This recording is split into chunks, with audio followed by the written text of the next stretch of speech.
The rain had stopped. For 3 days it had fallen. A cold, steady sheet that turned the high plains of Wyoming Territory into a slick, brown ocean.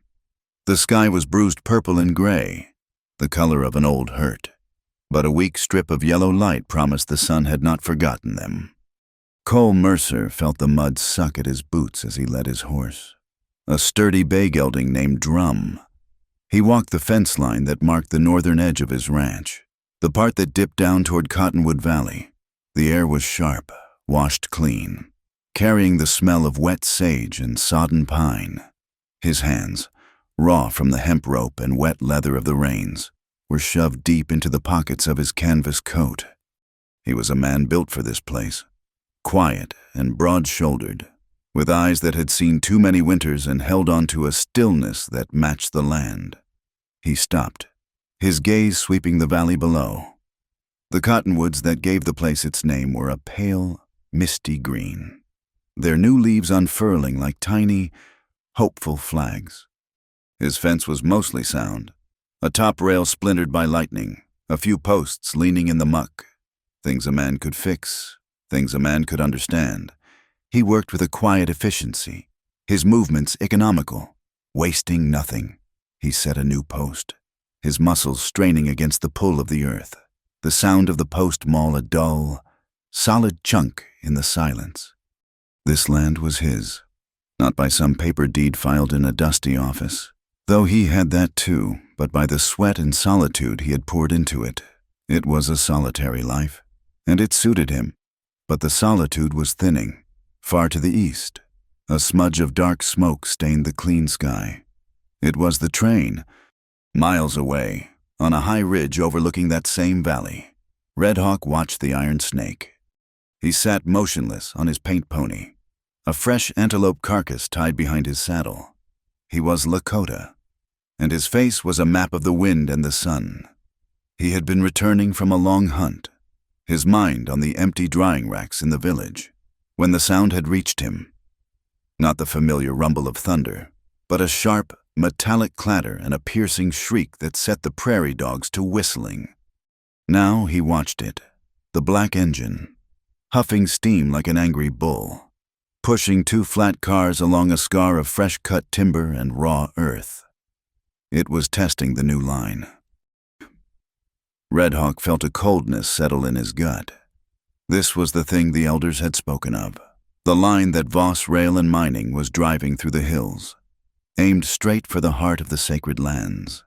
They said it was for progress, for bringing goods to the settlements. Red Hawk knew progress was just a white man's word for taking. He watched the engine stop, hiss, and then, slowly, powerfully, back its way toward the horizon. It was an ugly thing, and it did not belong. He nudged his pony forward, moving not toward his village, but along the ridge. His eyes scanned the valley floor, not for game, but for the markers, the small, ancient piles of stone his people used to mark the boundaries of their ancestral hunting grounds. The railroad's path, he knew, would not respect them. He feared it was designed to erase them. Hannah Wilkins was not thinking about the railroad. She was thinking about the next step, and the one after that. She was on foot, her fine wool skirt torn and heavy with mud. Her horse was gone, lost hours ago when it stumbled in a washout, its panicked scream still echoing in her ears. She had a sharp, agonizing pain in her hip, and every step sent a jolt of fire down her thigh. She was cold, she was frightened, and she was alone. But she was not broken. She clutched the inside of her sodden cloak, her fingers pressing against the stiff oilcloth packet sewn into the lining. The packet was everything. It held the reason she was here, the reason she was running. Inside was a copy of a contract and a map she had found pushed to the back of a drawer in a lawyer's office, a map that showed the railroad's true, secret route, a route that ran directly over the native boundary markers. The contract gave the Black Mesa Gang, a name whispered with fear in the territory, the right to clear that path by any means. She had been looking for her aunt, a woman she barely knew but who lived somewhere on the far side of this valley. her only remaining family. She had taken a position in the land office in town to earn her keep while she searched. And she had seen things, heard things. Sheriff Pike, a man whose smile never reached his cold eyes, talking low with the men from Voss Rail. Talk of land patents and mineral rights and clearing obstructions. Hannah had not meant to become a thief. She had only meant to understand. But when she found the map, she knew, and they knew she knew. She had fled, barely grabbing her horse and a few provisions before they came for her. Now, she leaned against a wet boulder, fighting back the black spots that swam in her vision. The pain was immense, a deep, grinding ache. She had to keep moving. She had to find her aunt. She had to deliver the packet. She pushed herself off the rock, her teeth clenched against a sob, and took another agonizing step toward the valley. The sun was low when Cole Mercer finally turned drum toward home. The smoke from the train was gone, but the feeling it left remained, a tightness in his chest. The town was growing too fast, choked with land speculators and railroad men. The law, what there was of it, seemed to belong to the highest bidder.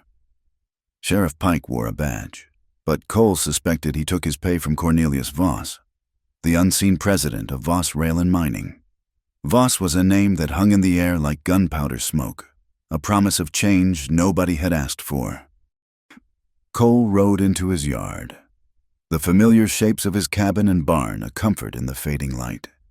He tended to drum first, rubbing the horse down, giving him fresh hay and water, his hands gentle. Only then did he go inside. The cabin was one room, built of sturdy pine logs he had cut and notched himself. It smelled of wood smoke, old leather, and coffee. A stone hearth dominated one wall, its embers glowing a dull red. He stirred them, adding split pine until a bright, warm fire leaped up, pushing the damp chill back into the corners. His saddle rested on a wooden horse near the door. His spare rifle, a heavy Winchester, lay clean and oiled on a wall rack. A single kerosene lamp on the simple plank table cast a yellow circle of light. It was a lonely place, but it was not empty. It was full of his own hard-won peace. He put the coffee pot on to boil and began frying bacon, the sizzle a welcome, companionable sound. He thought of the leaning posts, the coming railroad. The land demanded constant vigilance. A man could not sleep. Not really. Not with the world pushing in. In the Lakota village, tucked into a fold of the hills safe from the worst of the wind, Red Hawk sat with Standing Bear, an elder whose face was as cracked and wise as the riverbed in a dry season. The air in the lodge was thick with the smoke of willow bark and herbs. Red Hawk spoke quietly, telling of the iron snake, its smoke, its ugly noise. Standing Bear nodded, his eyes closed. He said, "The white man's memory is short. It is written on paper that fades. Our memory is in the earth." He spoke of the boundary markers, placed by grandfathers' grandfathers, to show where the people could hunt the buffalo that fed them, and where they must not, to honor the herds. "The railroad," the elder said, "does not honor the herds. It honors only the hunger for gold, for land." He warned Red Hawk to watch for the Black Mesa gang. "They are not warriors," Standing Bear said. "They are broken men who serve the railroad's shadow. They are the tools of Voss. They will be the ones sent to move the stones." Red Hawk knew what this meant. To move the stones was to break the world. He promised the elder he would watch. The night settled deep over the territory. The wild horses, a shadow herd Cole sometimes watched for hours, moved restlessly in the hills, their coats steaming in the cold air. The wind picked up, carrying the smell of the damp, turned earth. In his cabin, Cole Mercer sat by the fire, cleaning his rifle, the methodical, repetitive motion a comfort. He felt the isolation of the plains, the immense, dark quiet. A man had to be strong enough to fill it, or it would break him. In the wilderness, Hannah Wilkins huddled at the base of a large pine, shivering, the oilcloth packet a hard, cold lump against her ribs. She was failing. The pain in her hip had become a monstrous, throbbing thing, and the cold was seeping into her bones. And far off, so distant it was almost imagined, carried on that same wind, came the lonely, mournful cry of the train whistle. It was a sound of progress, of connection, of the future. To Cole, it sounded like a warning. To Red Hawk, it sounded like a threat. To Hannah, lost in the dark, it sounded like the world moving on without her. The sun, a weak and watery thing, had finally broken through. Cole Mercer finished tamping the earth around the last fence post, the wet, black soil packed down with a heavy, sucking sound. He straightened, his back stiff, his hands caked with mud. The air was clean, but heavy, saturated with the smell of decay and new life, the signature of a high country spring after too much rain. He had been out since dawn, riding the perimeter, and the solitude of the morning had settled on him, familiar as his own coat. It was then he heard it. It was not the cry of a hawk or the complaint of a coyote. It was thin, high, and human, a voice cut short, as if the effort was too much. He stood perfectly still, his head tilted, listening. Drum. His horse flicked an ear, sensing the change in his master. The sound had come from the valley, down in the thickest stand of cottonwoods where the creek, now swollen and brown, cut through the land. He grabbed Drum's reins. He did not mount. He walked, leading the horse, his boots sinking deep, his eyes scanning the washed-out earth. The land was treacherous, pocked with new holes and slick with mudslides. He moved with a quiet, deliberate pace. The sound came again, closer, a moan. This time, a sound of pure, private misery. He pushed through a curtain of dripping willow branches and stopped. She was half sitting, half lying against the pale, wet trunk of a massive cottonwood. Her body was canted at an unnatural angle, her face chalk white beneath a smear of mud on her cheek. Her breathing was shallow, hitched. One leg was drawn up, the other lay straight, but her hands were pressed tight, white-knuckled, against her right hip and the vulnerable inside of her thigh. Her skirt, a dark wool, was torn at the hem and soaked through. Clinging to her, there was blood, but it seemed to be from a long, ugly scrape on her forearm, not from the place she held. Her bonnet was gone, and her dark hair was matted with wet leaves and twigs. She was young, and he saw in an instant, in a world of pain. Her eyes flew open when his shadow fell on her. They were wide, a deep and terrified blue, and they stared at him with the raw panic of a trapped animal. Cole kept his voice low, steady, the same voice he used for a spooked horse. "Ma'am, you are hurt." She flinched, her body tensing, which ripped another pained gasp from her. "Please do not." Her voice was a ragged whisper. "My horse, it fell. I fell." "I am not here to harm you," Cole said. He took a slow step closer, holding his hands out, open, away from his body. "My name is Cole Mercer. My ranch is just up the rise. You are shaking. You need a fire." Tears welled in her eyes, born of pain, and he recognized a profound, burning humiliation. To be found this way, helpless, by a strange man in the middle of nowhere. I cannot," she whispered, her gaze dropping. "I cannot stand. My hip, it hurts." Cole nodded, his eyes making a quick, practical assessment. The angle of her leg, the location of her hands. It was not a break he could see. Not a bone jutting, but it was deep. It was bad. "We have to get you out of this wet," he said. It was not a request.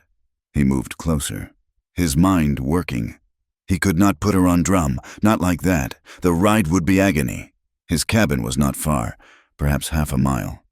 "I am going to lift you," he said, his voice still quiet, but firm. "It is going to hurt. I will be as gentle as I can." "No," she breathed, her face flushing crimson. I am too heavy. You cannot. A small, grim smile touched Cole's mouth. That is one thing you do not need to worry on, ma'am. He looped Drum's reins over a branch. He knelt beside her. His movements sure. Put your arms around my neck, if you can. She hesitated, her eyes searching his face. He simply waited, his expression open and steady, promising nothing but what he had said, slowly, biting her lip against the pain. She lifted one arm, then the other, her hands, small and cold, locked awkwardly at his collar. Hold on, he said. He slid one arm beneath her knees and the other around her back, bracing himself. He felt her sharp intake of breath, a muffled cry against his shoulder as he lifted. She weighed almost nothing, a small, cold bundle of wet wool and pain. He stood, adjusting her weight, and her head lolled against his chest. He thought she had fainted, but then she whispered, I am sorry. I am so sorry. No need for sorry, Cole said, and began the long, slow walk back to his cabin. Red Hawk saw the man, Mercer, emerge from the cottonwood grove. He was high on the ridge, his eyes sharp. He had been tracking the path of the iron snake, and his heart was heavy. He watched the rancher carry the woman. He saw the unnatural way her body was held, the careful, solid way the man moved, taking the woman's weight as his own. This was a strange thing. White men, in his experience, were not often so gentle with their burdens. His curiosity, sharp and cautious, pulled him. He waited until Mercer and the woman were small figures, almost at the cabin on the rise. Then he guided his pony down the slick game trail, toward the place of the rescue. He did not need to dismount. His eyes read the mud like a letter. He saw the woman's smaller, frantic boot prints. He saw where she had stumbled, fallen to her knees. He saw the place, a deep, churned hollow of mud and torn roots, where her horse had gone down, and the panicked, sliding tracks as it scrambled away, broken or just terrified. And he saw the other tracks. They were fresher than the woman's. They had been made by men on foot, not on horseback. 2, maybe 3 of them. They wore heavy boots, the kind with a thick, ridged sole. Military issue, the kind Sheriff Pike's men wore, the ones who were not real law, but railroad muscle. The tracks had followed the woman's. They had not been searching. They had been hunting. Red Hawk looked up toward Mercer's cabin, a pinprick of sturdy hope against the vast, empty land. The quiet rancher had just carried the white man's trouble over his threshold. Cole pushed the cabin door open with his boot and carried Hannah inside. The room was cool. The fire from his breakfast burned down to red coals. He did not take her to the hard chair, but to his own cot, a simple frame bed with a thick wool blanket. He laid her down as gently as he had lifted her. She let out a long, shuddering sigh, her eyes closing, her face pale as birch bark. You are safe now, he said, pulling the dry blanket over her. I am going to build up the fire. Then we will look at that arm.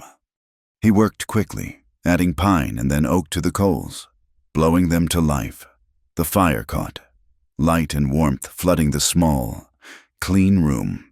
He filled the kettle with water from his bucket and hung it on the hearth hook to boil. He turned back to her. She was watching him, her fear warring with a desperate exhaustion. Let me see that arm, he said. He sat on the edge of the small wooden stool, not on the bed. He kept a respectful distance. She slowly, painfully, extended her arm.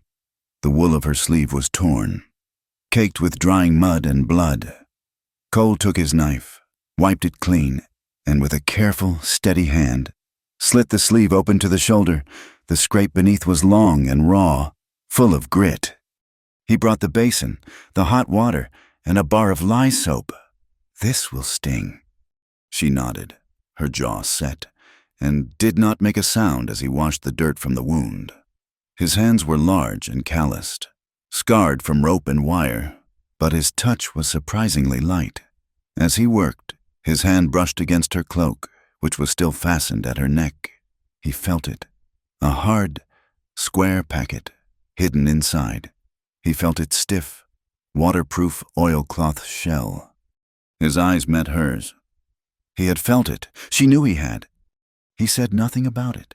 He finished cleaning the cut, then tore a long, clean strip from a linen shirt. He bound the wound neatly. Better. Yes, thank you, she whispered. He sat back on the stool. The cabin was quiet, filled only with the sound of the fire and the wind rising outside. Ma'am, he said, his voice soft, what is your name?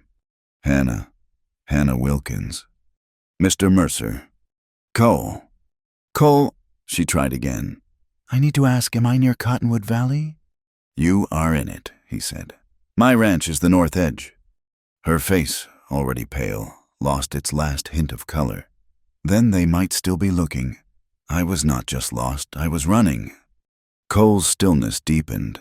He had known, from the moment he saw her, that this was more than a simple fall. Running from who? She looked away, toward the fire. I worked in the land office. In town, I was looking for my aunt. Her name is Martha Evans. She lives somewhere east of here. I do not know her, Cole said. I was trying to find her, but I saw things. At the office, papers, a man named Mr. Voss. He is paying men to move people, to clear the land. He has a map, a secret map. She was breathing faster now, her fear overriding the pain. I took it. I took a copy. I should not have. But it was wrong. They knew I took it. They came for me. Men I think they were from the Black Mesa gang. I ran. My horse, oh, my poor horse. They were right behind me. Cole's blood ran cold. Voss, the Black Mesa gang. He had just brought the center of the territory's simmering war into his home. He looked at the woman, Hannah, small and broken on his cot, and he knew she was telling the truth. He also knew that in her cloak, she held the proof. In town, Sheriff Pike poured himself a second cup of a mud-thick coffee. The telegraph machine in the corner sat silent. It had been a quiet morning, which Pike disliked. Quiet meant things were happening without him. The door opened, and Jedson, a small time rancher whose land bordered the new rail line, shuffled in, his hat in his hands. Sheriff, Jedson said, his voice nervous. Jedson, what trouble are you in now? Pike's voice was lazy, bored. No trouble. Sheriff, just I saw something. Queer. I was riding my south line, checking for washouts. I saw Cole Mercer. Pike's eyes sharpened, but his voice stayed flat. Mercer, he is still breathing. That is queer. No, sir, he was carrying someone. A woman. Looked like she was hurt bad. He was taking her up to his cabin. I thought you should know. In case she, needs help. Pike leaned back in his chair, the wood groaning. A woman.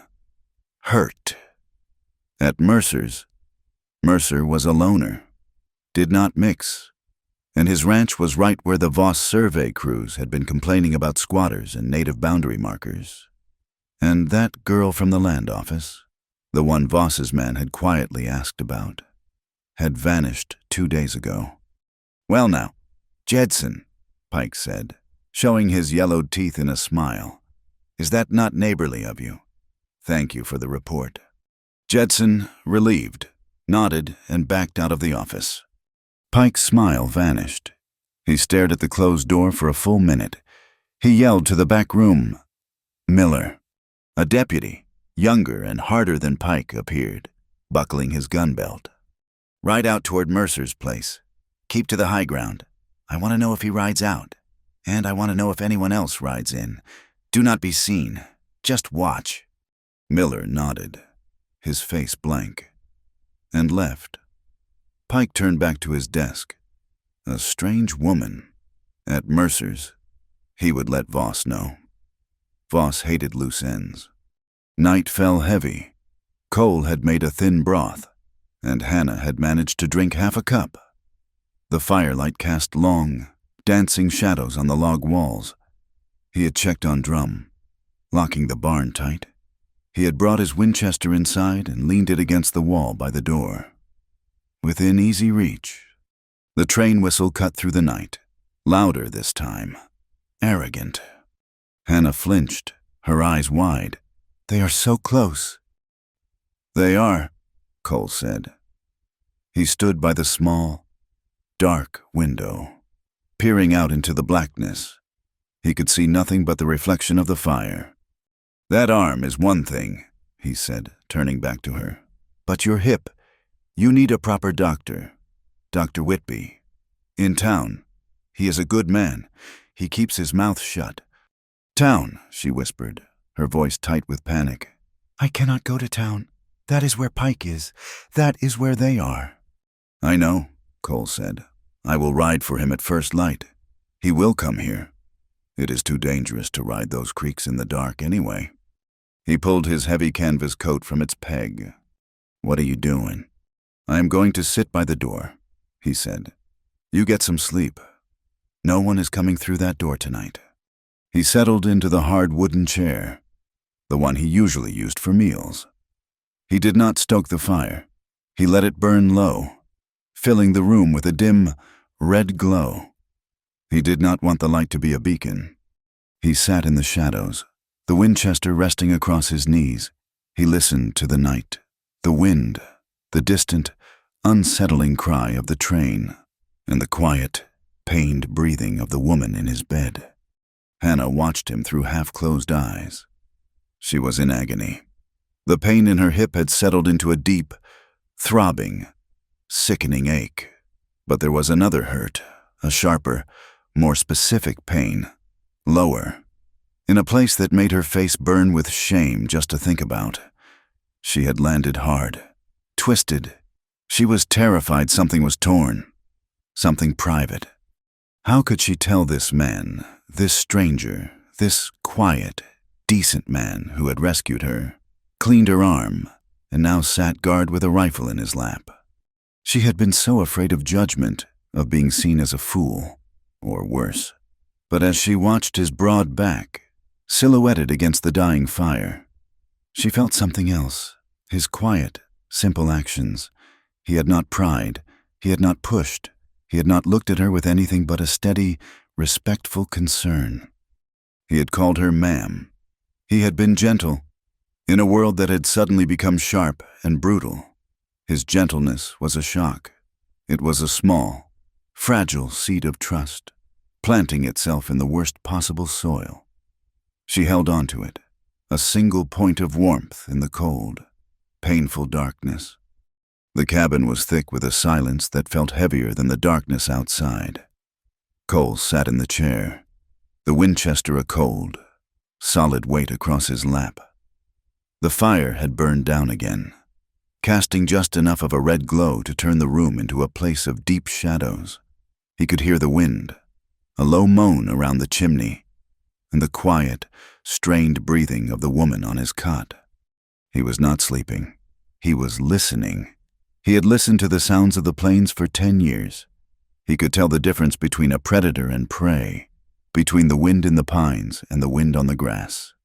The sounds from the cot were all wrong. They were the sounds of a pain held in, a misery clamped down by something stronger. Her voice, when it came, was so small he almost missed it. Cole.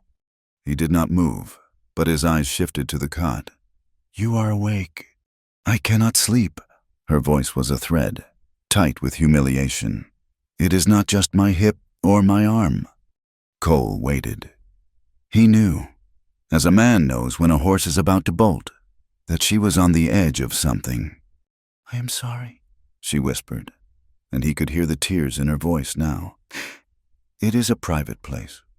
The words hung in the dark, mortifyingly clear. It hurts down there too. Cole's stillness deepened. He felt a flush of heat, not his but hers. He could feel her shame from across the room. He did not let his voice change. He kept it low, practical. This was not a man and a woman. This was a hurt and a helper. Where, he asked. He heard a small, broken sound, half sob, half gasp. When I fell from the horse, I landed hard. On something sharp. Inside my thigh. Hi. I think I am cut. I am bleeding. Cole stood. The chair scraped quietly on the wood floor. He knew, with a sudden, cold certainty, what this meant. A cut in that place, packed with the mud and filth she had been lying in infection, was not a risk. It was a promise. Dr. Whitby was a dawn away. That was too long. He moved to the hearth, adding wood, blowing the coals back to a bright, steady flame. He needed light. "I have to look," he said, his back to her. He did not phrase it as a question. "If it is cut, it needs cleaning. Now, that mud, it is poison. It will get in the blood." He hung his main lantern from a ceiling peg, the bright yellow light flooding the cot. He brought the basin of steaming water, the lye soap, and the last of his clean linen strips. Hannah had pushed herself up onto her elbows, her face white, her eyes wide with a new, different kind of terror. "No, please, you cannot. It is I am." He knelt by the cot. He looked her straight in the eye, his gaze steady, holding no trace of anything but grim necessity. "Hannah," he said, his voice firm, cutting through her panic, "I have pulled calves in a blizzard. I have stitched a man's gut back in after a knife fight. A wound is a wound. Shame has no place here. It is your life. Now, I need you to show me." She searched his face, looking for any sign of judgment, any hint of something other than what he said. She found nothing. There was only a hard, respectful quiet. She began to tremble violently. "I'm so sorry to be this burden." The word was torn from her. Cole paused, the wet cloth in his hand. He looked at her, his expression softening for just a second. "Here," he said, his voice low and rough. "No one is a burden. We are just people. We are hurt, or we are helping. There is nothing else." He nodded toward her legs. "Let us get to helping." She gave a single, shuddering nod.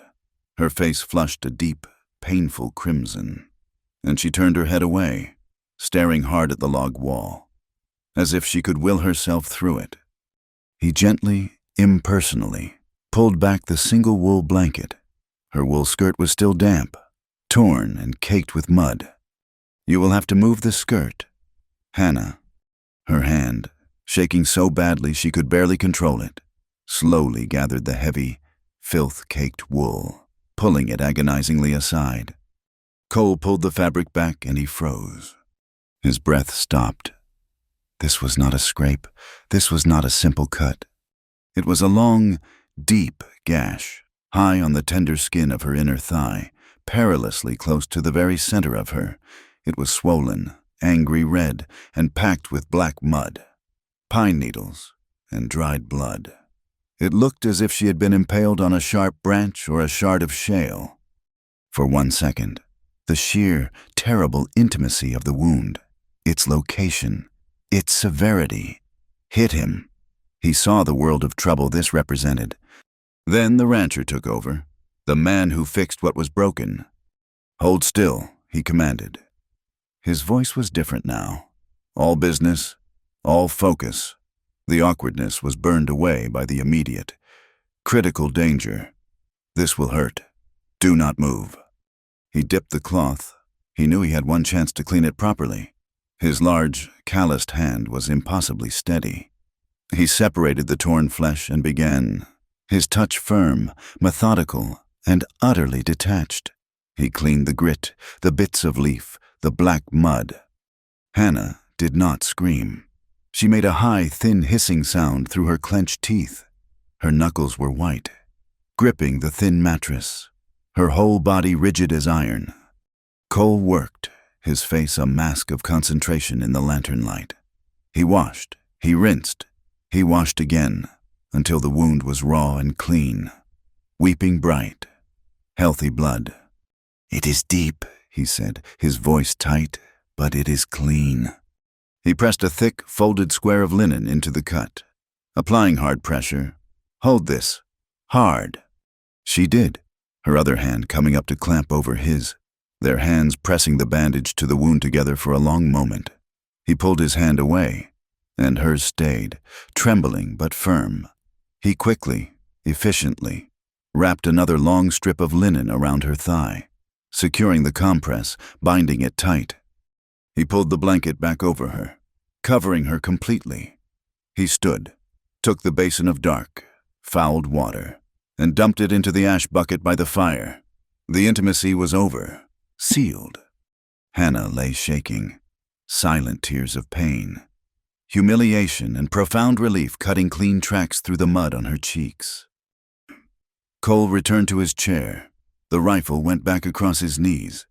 The cabin was silent again, but the silence had changed. It was charged, heavy. He looked at her cloak, drying on a peg. He saw the hard, square shape inside. He knew what she was running from. Now he knew what she was running with. "Hannah," he said, his voice quiet, normal again. Her eyes, which had been closed, opened. They were dazed with pain and exhaustion. "The packet, in your cloak, the one that got you hunted." She tensed, a new fear rising. "It is the proof. May I see it?" She watched him for a long time, this man who had saved her, who had touched her most private wound with a respectful, healing hand. She had trusted him with her body. Now, she would trust him with her life. She gave a small, exhausted nod. Cole stood, retrieved the cloak. His knife slit the stitching in the lining, and he pulled the oilcloth packet free. It was tied with twine. He sat by the lantern and untied it. Inside was a sheaf of papers and a small, folded piece of tracing linen. He unfolded the linen first. It was a map. His map, the map of Cottonwood Valley. He saw his own ranch, marked by a small square. He saw the creek, and he saw a hard, straight, unfamiliar line drawn through the center of the valley, right across the lands to the south. And along that line were small, precise marks. He knew those marks. They were the Lakota stone markers, the ancient boundaries, the railroad line. This secret line did not go around them. It went through them. It erased them. He picked up the other papers. It was a contract, full of dense legal words, but the names were clear: Voss Rail and Mining, and the Black Mesa Gang. His eyes scanned the paragraphs. To clear all obstructions, natural or otherwise, to remove any primitive boundary markers or squatters' claims, authorized to remove any nomadic trespassers interfering with the survey. All necessary force is approved. It was not a contract. It was a license to kill. It was a declaration of a private war, giving hired murderers the right to sweep the Lakota from their ancestral lands, all under the legal cover of clearing the way for progress. Cole slowly, very slowly, folded the papers. He understood. This was not about just laying track. This was about clearing the valley, for good, of anyone Voss did not want in it. He was staring at the terrible document when the sound came. It was not a knock. It was a sound on the door itself, a light, precise brushing. Scrape, scrape, scrape. The sound of a branch, but there was no tree near the door. Hannah gasped, her hand flying to her mouth. "They are here." Cole raised his hand. Quiet. He knew that sound. It was a signal. It was not a white man's sound. He moved to the door, rifle in his hand. He lifted the heavy wooden bar. He pulled the door open just a crack, the cold night air rushing in. Red Hawk stood in the gap, a silhouette against the pale, watery moonlight. He was not looking at Cole. He was looking past him, at the cot, at the woman, at the bloodied rags in the ash bucket. "The white woman," Red Hawk said. His voice was low, a rumble. "She was hunted. I found her trail." Cole stepped back, opening the door. "She is here. She is hurt. Come in." Red Hawk slipped inside, silent as smoke. He brought the cold, clean smell of the wet sagebrush. He gave Hannah one long, assessing look. His eyes missed nothing. He saw the bandage high on her thigh. He saw the exhaustion. He saw the oilcloth packet in Cole's hand. He looked at Cole. I found her tracks by the creek, and the tracks of the men who followed. They wear the boots of Pike's men. I figured as much, Cole said, barring the door. They hunt her, Red Hawk said, his gaze fixed on the papers. Because of that. Cole did not hesitate. He held up the contract. Voss Rail. They hired the Black Mesa gang to clear the valley, to move your stone markers. Red Hawk's face, already stern, became a mask of cold, hard stone. So, the snake shows its fangs. They will start a war. They will spill blood and blame my people. Then they will take the land. The three of them were trapped in the small, warm room. The rancher, the fugitive, the warrior, a triangle of circumstance, bound by the same enemy. You must tell us, Cole said, turning to Hannah. She looked small, overwhelmed by the two large men, by the terrible forces she had unleashed. Tell us all of it. Her voice was weak, but it gained strength as she spoke. She told them about the land office, about working late, filing deeds, about Cornelius Voss coming in with Sheriff Pike. Laughing? They thought she was just a piece of furniture, a quiet girl who did not understand men's talk. She heard Pike say, "The Black Mesa boys are ready. They will make it look like the Lakota started it. A small raid, a burned wagon. Then we have cause to sweep the whole valley." She heard Voss reply, "Just get it done before the federal inspectors arrive next month. I want this valley clean." When they left, she had seen the map, left unlocked in a drawer. She knew the valley from her rides, searching for her aunt. She had seen the sacred stones. She knew what sweeping the valley meant. She copied the contract. She traced the map. She was just finishing when the lawyer, Mr. Shaw, returned. He saw her. He shouted. She ran. She pushed him, and she ran. She did not go to her room. She went to the livery, took her horse, and rode east, into the storm, trying to find the one person she thought might help her. When she finished, the cabin was silent. Red Hawk spoke first. She cannot be found. If Pike finds her, she dies. If my people find her, they will think she is one of them, a railroad surveyor. She dies. She stays here, Cole said. It was not a question. Pike will not ride on my ranch. Not openly. He has no warrant. Not yet. At dawn, Red Hawk said. I will ride. I will take this paper, no. He looked at Cole. You keep the paper. I will take the story. I will tell the elders. They must hold the young men. They must not be drawn into Pike's trap. It is our blood he wants for his excuse. Cole nodded. The doctor. She needs the doctor. I will go to the town, Red Hawk said. I will not ride in. I will go to the back door of the medicine man. Whitby. He set my nephew's arm. His heart is not hard. I will bring him. It was a thin, desperate plan, but it was the only one they had. Miles away, in the dark, smoky telegraph office. The machine began to clatter. The operator, half asleep, jumped. He grabbed his pencil, scribbling as the dots and dashes spelled out the message. He tore the sheet from the pad and ran it across the muddy street to the sheriff's office. Pike was asleep on his cot, his boots on. The operator shook him. Pike sat up, cursing, and lit the lamp. He snatched the paper. He read it under the greasy yellow light. It was from the regional Voss Rail headquarters. It reads, Idol named Wilkins, still missing. Believed to hold sensitive documents.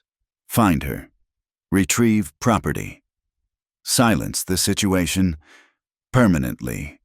Pike stared at the last word. A slow, ugly smile spread across his face. He crumpled the telegraph in his fist. Permanently. He whispered. He liked the sound of that.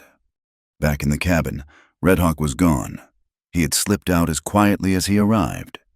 Cole found the laudanum in his small medicine box. He poured a few drops into a cup of water. Drink this, he said. It will dull the edges. Hannah drank without question. the warmth of the fire, the laudanum, and the sheer, crushing weight of her exhaustion finally pulled her down. Her breathing, which had been tight and pained, finally softened, deepened. She was asleep. Cole Mercer did not sleep. He sat in the chair, the contract and the map buttoned inside his shirt, against his skin. The Winchester was heavy on his lap. He stared into the red heart of the fire. He had lived apart. He had kept the world at arm's length. He had built his fences and minded his own business. Tonight, the world had come over his fence. It had bled on his floor. He had put his hands on its wounds. He looked at the sleeping woman, her face pale and peaceful in the dim light. He thought of the map and the cold, straight line that erased a people. He thought of Red Hawk's hard eyes. He knew, with the solid, immovable certainty of a man watching a blizzard roll in, that his quiet life was over. The point of no return had been crossed. He had taken a side, and he felt, to his own profound surprise, not fear, but a cold, sharp, and settled readiness. The night was not over, but the war had just begun. The gray light of dawn was just filtering through the cabin's single window when the signal came. Scrape, scrape, scrape. Cole was at the door in an instant, the heavy bar lifting silently in his hands. Red Hawk stood in the mist, and beside him was a short, older man carrying a worn leather bag. The man's face was etched with worry, but his eyes were clear and sharp. He wore a rumpled suit coat and boots that had seen better decades. This was Dr. Whitby. "He is clear," Red Hawk said. "No one followed." "Bring him in," Cole said. "Doctor, thank you for coming." "Less talk, more light." "Cole," Whitby grumbled, stepping inside and moving straight toward the lantern. "Red Hawk told me a woman fell." He neglected to mention she was being hunted by the entire Vossrail payroll. Hannah, awake and pale, pushed herself up on her elbows. Her eyes were wide, fixed on the new stranger. "This is Dr. Whitby." "Hannah," Cole said, his voice a reassurance. "He is a good man." Whitby gave her a quick, professional nod. He put his bag on the small table and began washing his hands in the basin Cole had filled with fresh, hot water. "Ma'am, let us see the damage." The next hour was a trial of quiet. Clinical efficiency. The doctor was a man of few words and gentle, practiced hands. He examined her arm, his fingers probing the scrape. "Clean, good work. Cole, this will heal fine." He moved to her hip. "Tell me where it hurts. Move this leg. Now this one." Hannah obeyed, her face tight with pain, but she did not cry out. He pressed, he palpated, his touch firm. "Nothing broken, thank the Lord, but it is a deep, nasty bruise. You have torn muscle, girl. It will be weeks before you are riding, and a long time before you forget it. Rest. Hot compresses, if Cole has the patience to boil the rags." Then he looked at Cole, his gaze steady, and the other one, the one Red Hawk said you tended. Hannah's face burned. Cole simply nodded, moving aside. "Ma'am?" the doctor said, his voice flat, devoid of all judgment. "I must see the bandage. Infection in that place, it is not something to be polite about." With a quiet, resigned dignity, Hannah did as she had for Cole, moving the blanket and her skirt. The doctor knelt. He carefully, slowly, unwrapped Cole's bandage. He grunted, a sound of grim approval. "You missed your calling. Cole, you should have been a Sawbones. It is clean. No sign of poison yet." He took a small jar of yellow, pungent salve from his bag. "This is a drawing salve. It will sting, but it will pull any remaining ill humors." He applied it, his touch as impersonal as if he were mending a saddle. He placed a new, clean linen dressing over it. "Change this twice a day.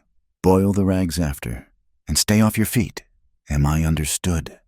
"Yes, doctor," Hannah whispered. He packed his bag, his movements precise, He looked at Cole, then at Red Hawk, who stood silent by the door. "I bought this salve with Voss rail money. You know," he said, a thread of bitter irony in his voice. "They pay me a handsome retainer to patch up their gangers when they get into foolish scrapes. Seems only right their money goes to healing the people they are trying to kill." He walked to the door. "She is safe here, Cole, for now. But Pike is sniffing. He was asking questions at the saloon last night about a missing girl from the land office." "We know," Cole said. The doctor nodded. "Keep her hidden.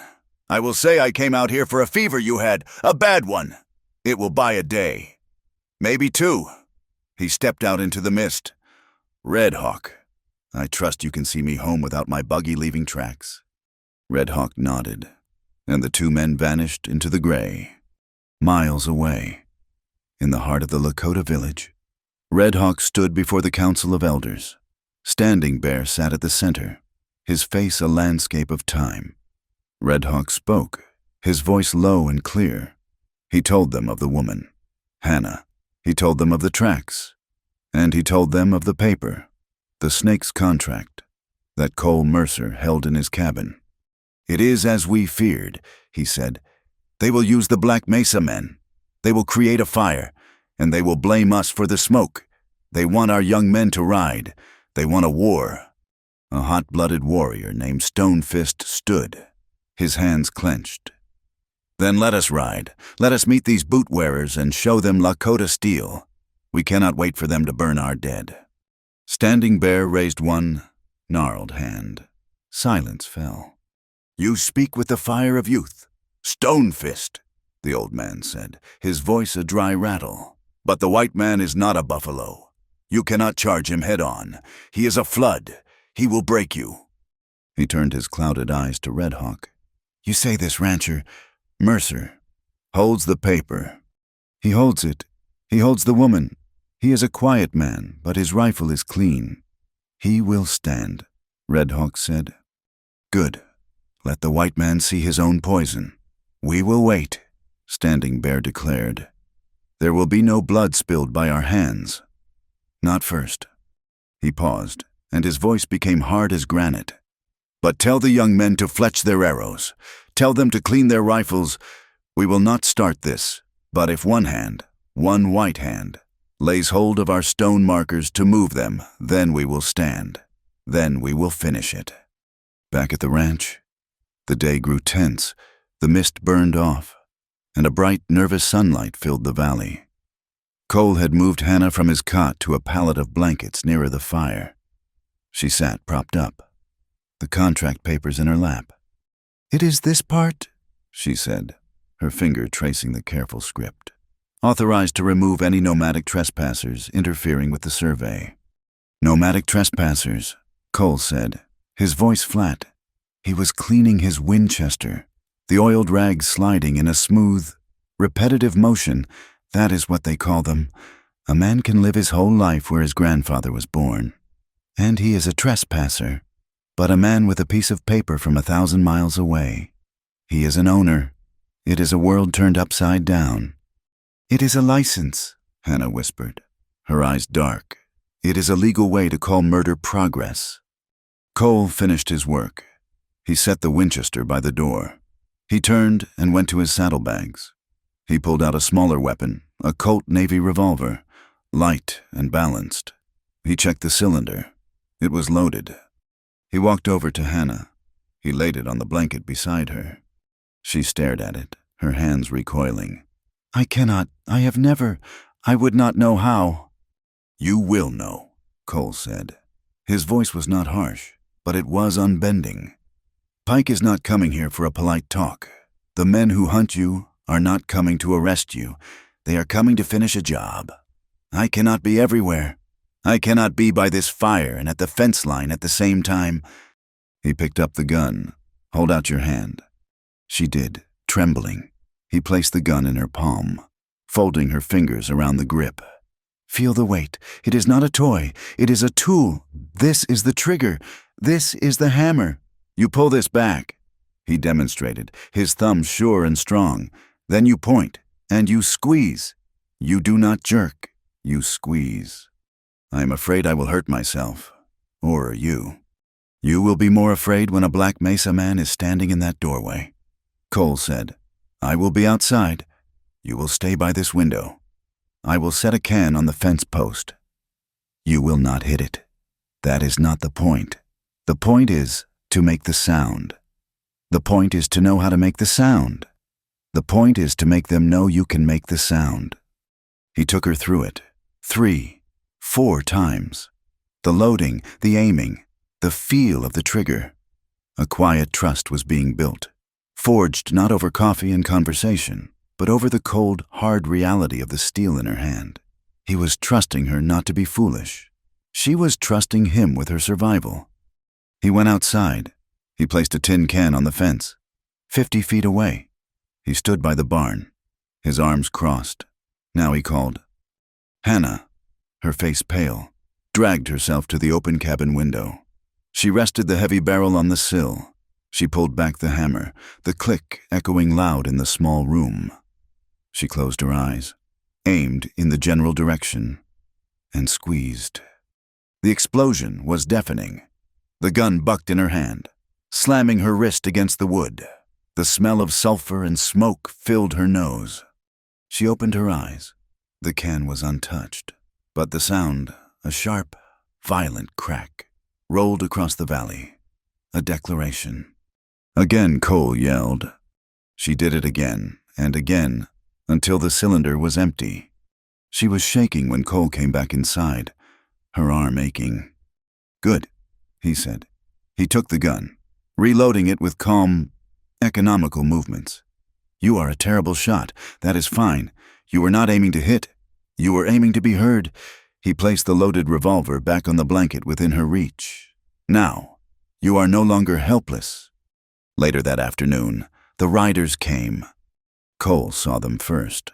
2 specks on the eastern ridge, moving slowly, deliberately. They were not law. They were not ranchers.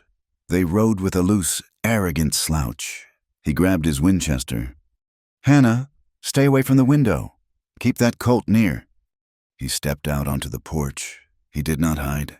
He stood in the open, the rifle held easy, his thumb hooked in his belt. The 2 riders did not come to the cabin. They stopped at his new fence line, the one he had just mended. They sat on their horses, just watching. They were rough men, with guns strapped low on their hips. Black Mesa. One of them, a man with a thick, greasy beard, spat on the ground. He looked at the cabin, then at Cole. He grinned, a slow, ugly motion. He put his hand on his revolver, patting it. Cole did not move. He did not shout. He simply lifted the Winchester. He did not aim at the man. He aimed at the fence post, 10 feet to the man's left. He fired. The sound was heavier than Hannah's pistol, a deep, booming thump. The top of the fence post exploded, vanishing in a spray of splintered wood. The sound echoed, a long, rolling thunder. Boom, thud, thud. The riders' horses shied, startled by the sudden violence. The bearded man's hand froze. His grin was gone. Cole levered another round into the chamber. The schlick-schlack of the mechanism was perfectly, terribly clear in the sudden silence. The 2 men looked at each other. They had their answer. This was not a soft target. This was a man who knew his business. The bearded man turned his horse, slowly, and the 2 of them trotted back the way they had come, disappearing over the ridge.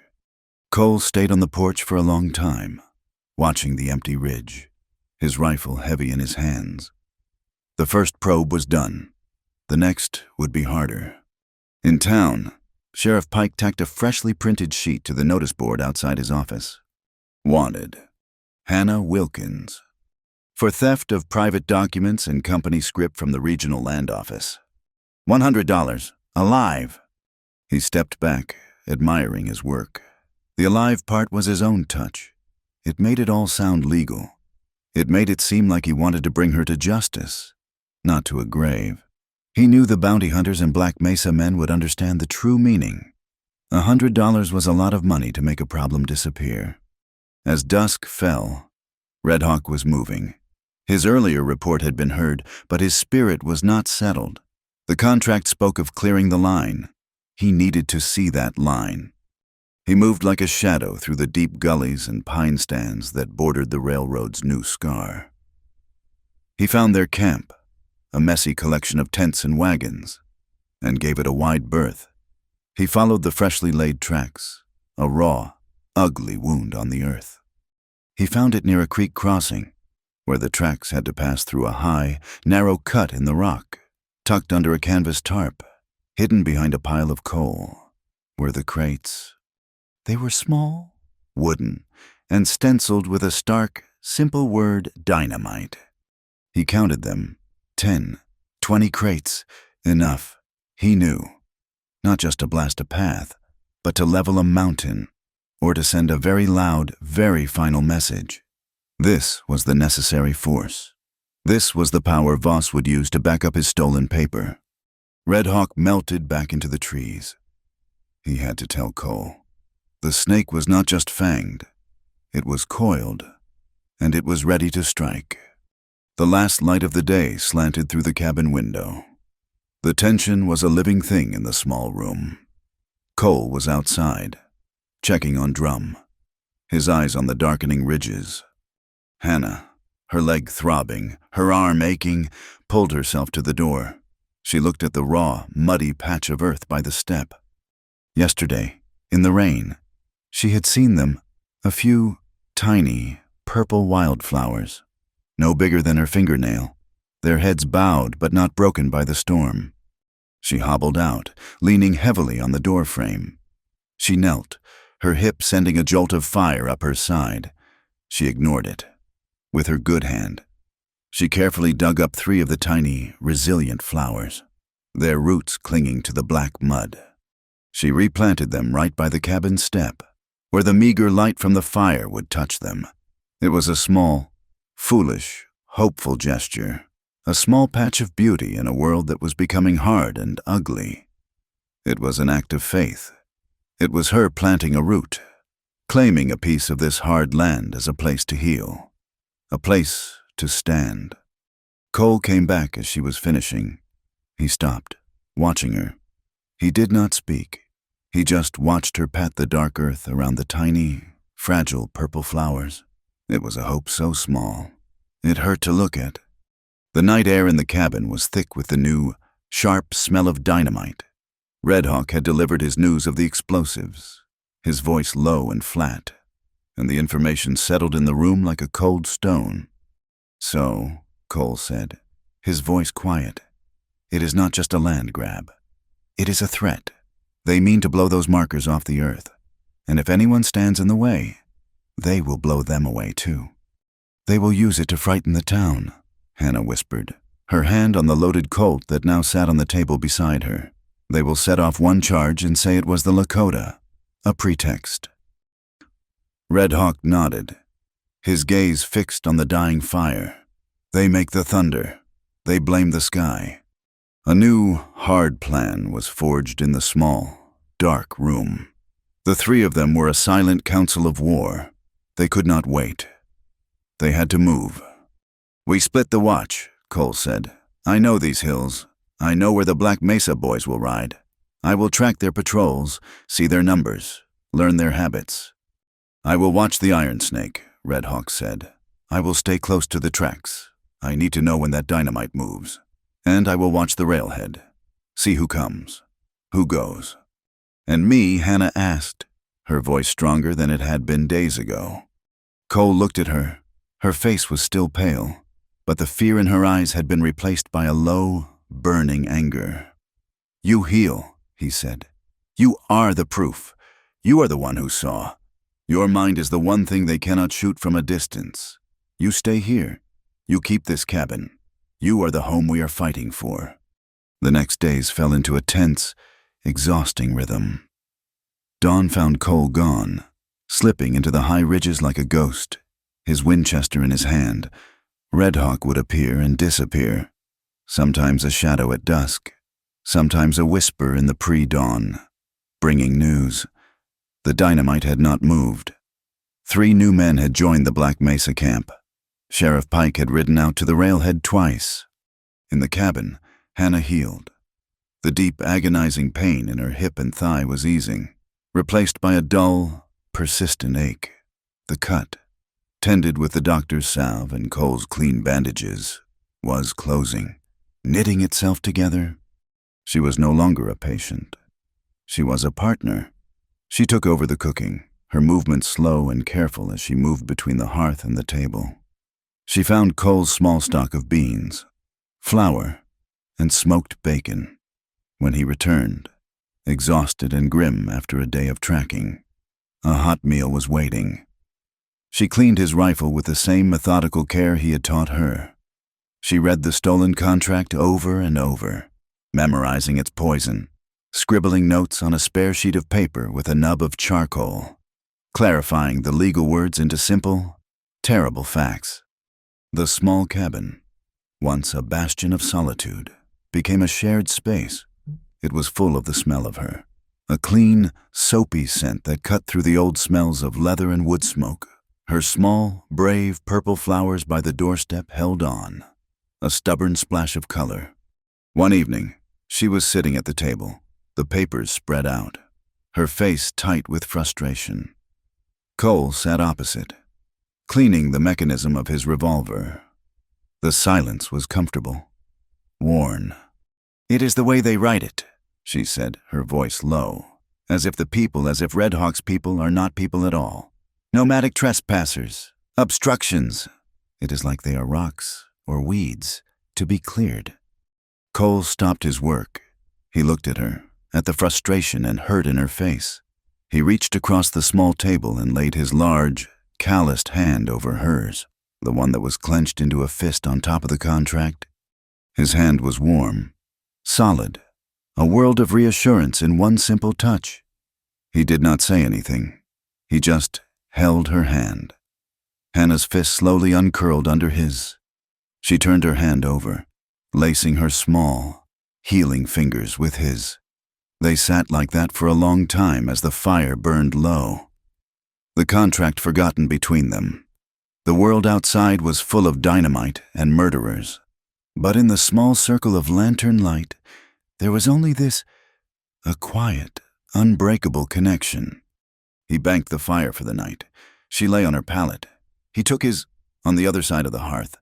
The space between them was charged with what was unsaid, a new, fragile intimacy that was more powerful than any declaration. Red Hawk, moving along the railway, felt a pull. The abandoned mission church of Santa Maria.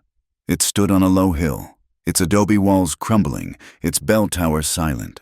It was a place of ghosts, white man's ghosts. But the Black Mesa men, he knew, were superstitious. They would not camp near a graveyard, but they might meet there. He left his pony in a gully and approached on foot. The moon was a sliver, giving just enough light. He found the tracks. Not 2 men, but 4, and 1 set of expensive town boots. Pike. He slipped inside the ruined church. The air was cold, smelling of dust and dead birds. In the old priest's room, behind the fallen altar, he saw it, a heavy iron safe, its door slightly ajar. Pike, in his arrogance, had not even closed it properly. Inside, among moldy church records, was a fresh leather satchel, and inside that, not a copy, but the original, the contract. It was written on thick, expensive paper, and at the bottom, beside Pike's signature, was the deep embossed corporate seal of Voss Rail and Mining, and with it, a signed, dated order, authorizing Sheriff Pike to use the Black Mesa Gang as territorial deputies to enforce the contract. This was not just a conspiracy. This was the law itself, bent and broken into the shape of a weapon. He took it. He left the satchel. He left the safe open. Let them know it was gone. Let them wonder. Let them hunt shadows. Dr. Whitby did not ride out to the ranch. Red Hawk met him in a dry riverbed miles from town. The doctor's face was gray, his hands shaking. "They came. Red Hawk," he said, his voice a dry rasp. "Last night did not knock." He pointed to a clean, round hole in his hat, fired it right off my head as I was sitting at my desk. Then they shot my sign, the one my father painted. His voice broke. Just for a second, shot it to splinters. Said if I was seen riding toward Mercer's, the next bullet would be for my bag, and the one after that. For me? Pike is unhinged. Voss has let the dogs off the chain. Cole knew Hannah could not stay in the cabin forever. She had to be able to move. She had to be able to ride. He found her horse. Drum had found it. Really, the poor animal was grazing in a high meadow, lame but alive. Its reins broken. He brought it back, its hip scarred but healing. "You need to know you can," he said to Hannah. He took her, not to the open plains, but to a hidden canyon he knew, a place with high walls and a soft, sandy floor. He helped her to the horse. She looked at the saddle, her face pale. It was a mountain. "I cannot. The pain." "It will hurt," Cole said, his hands gentle but firm on her waist. "It will hurt worse the first time. But you have to know if you can. We have to know, now, before it matters." He helped her, his strength lifting her. She cried out, a sharp, terrible sound. As her wounded hip and thigh took the strain of mounting, she settled into the saddle, her teeth clenched, her face slick with sweat. "Just sit," he said, his hand on the horse's bridle. "Just feel it. You are not broken." He walked the horse, slowly, around the small canyon. She held the saddle horn, her knuckles white, and then, slowly, her body, remembering, adjusted. She found a way to sit, canting her weight. That did not send fire through her. "I can," she whispered, her voice full of a new, fierce wonder. "It hurts, but I can." He taught her to guide the horse, to use her good leg, to post in a way that spared the other. It was a hard, painful lesson. But when they rode out of the canyon, she was no longer a fugitive on foot. She was a woman on horseback. She was ready. The news of the fire came on the wind. A column of greasy black smoke to the south. Old Man Hemlock's place. A small, struggling farm, run by a man who had stubbornly refused to sell to the railroad. Pike was in town by noon, his face a mask of solemn, official rage. He declared it a raid, a Lakota war party. He pointed to the ashes of Hemlock's granary. "This is what they do," he shouted from the saloon steps. "They burn our food, they threaten our women, they are savages, and they will be met with force." The town, already on edge, began to simmer. Men who had been neutral now looked at their rifles. They looked at Pike. He was the law.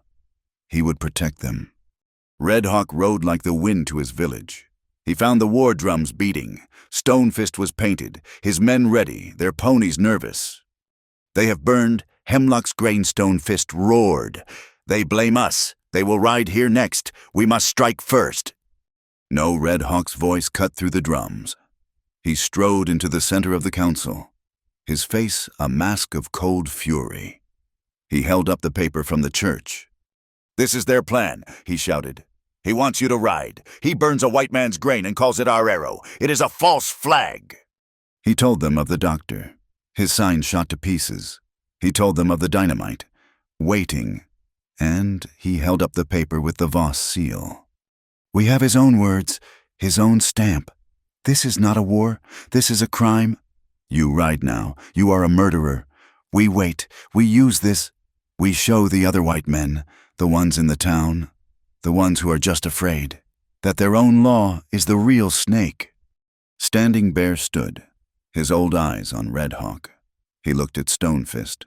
He looked at the paper. "The drums will stop," he commanded. "Red Hawk speaks with the tongue of the land. It is a time for cunning, not for heat. We will wait for the evidence, but we will remain ready for the blood."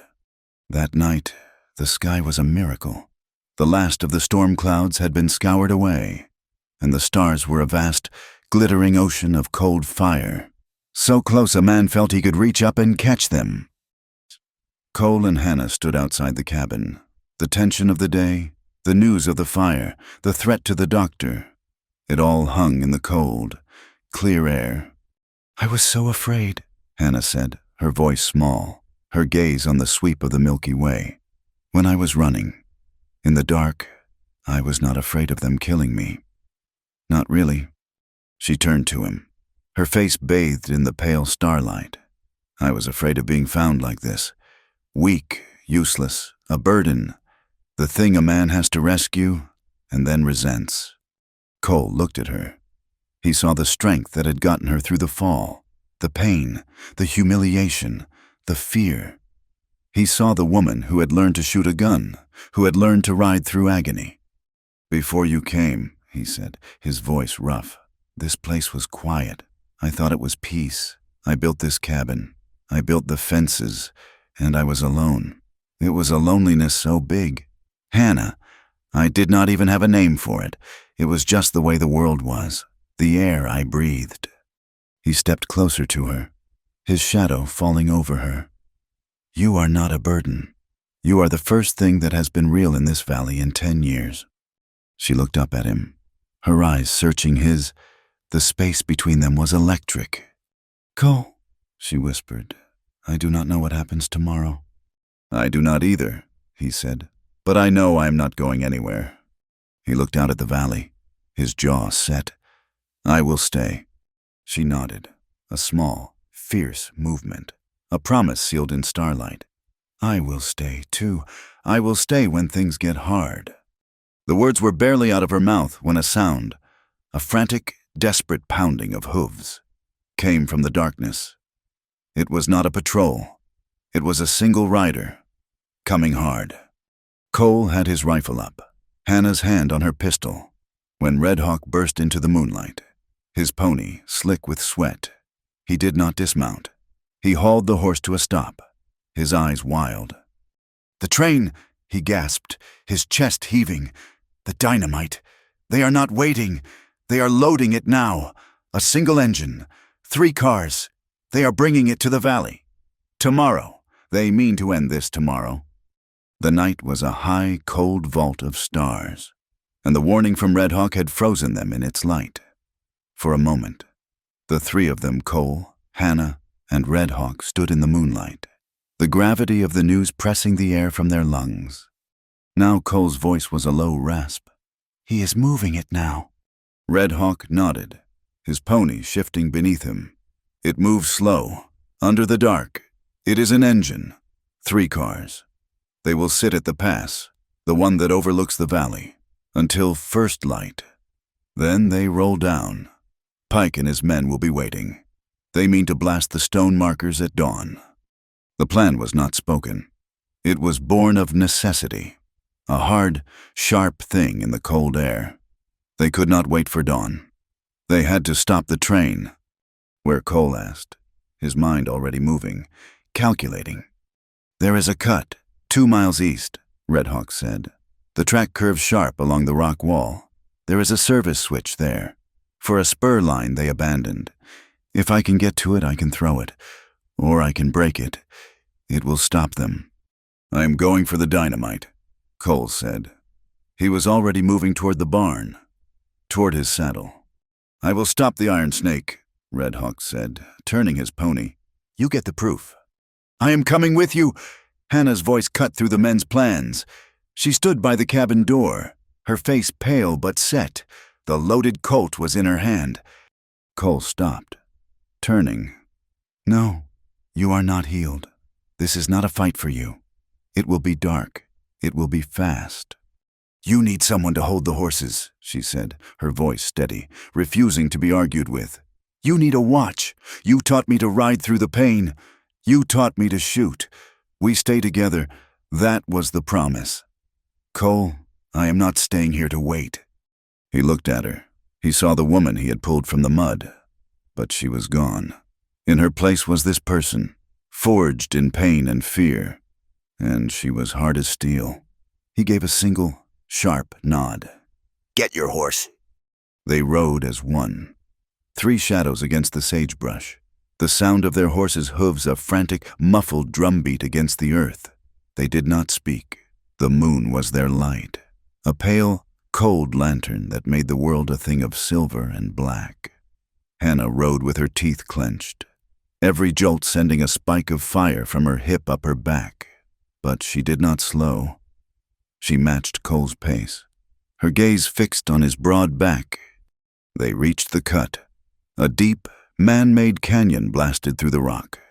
It was a place of profound, unnatural silence. The twin steel tracks gleamed, a cold river of moonlight at the bottom. And then they heard it. Far off, a rhythmic chuff, chuff, chuff, the sound of a heavy, laboring engine. A single yellow headlight appeared, a predator's eye in the dark. It was coming. Redhawk slid from his pony. Here, the switch is on the far side of the tracks, by the rockfall. Hannah, take the horses, high, into that stand of pines. He pointed to a dark mass of trees on the canyon rim. Stay low, be our eyes, and be silent. What about you, she whispered, her hand trembling as she took the reins of his pony. He goes up, Cole said, dismounting, his Winchester in his hand. I stay low. When it stops, I am going for the cargo. Do not move until it is still, Redhawk commanded. He did not wait for an answer. He moved to the shale rock face and began to climb, vanishing into the darkness above as if he were part of it. Hannah, her heart pounding against her ribs, led the 3 horses up the slick game trail. The pines smelled sharp, a clean, cold scent.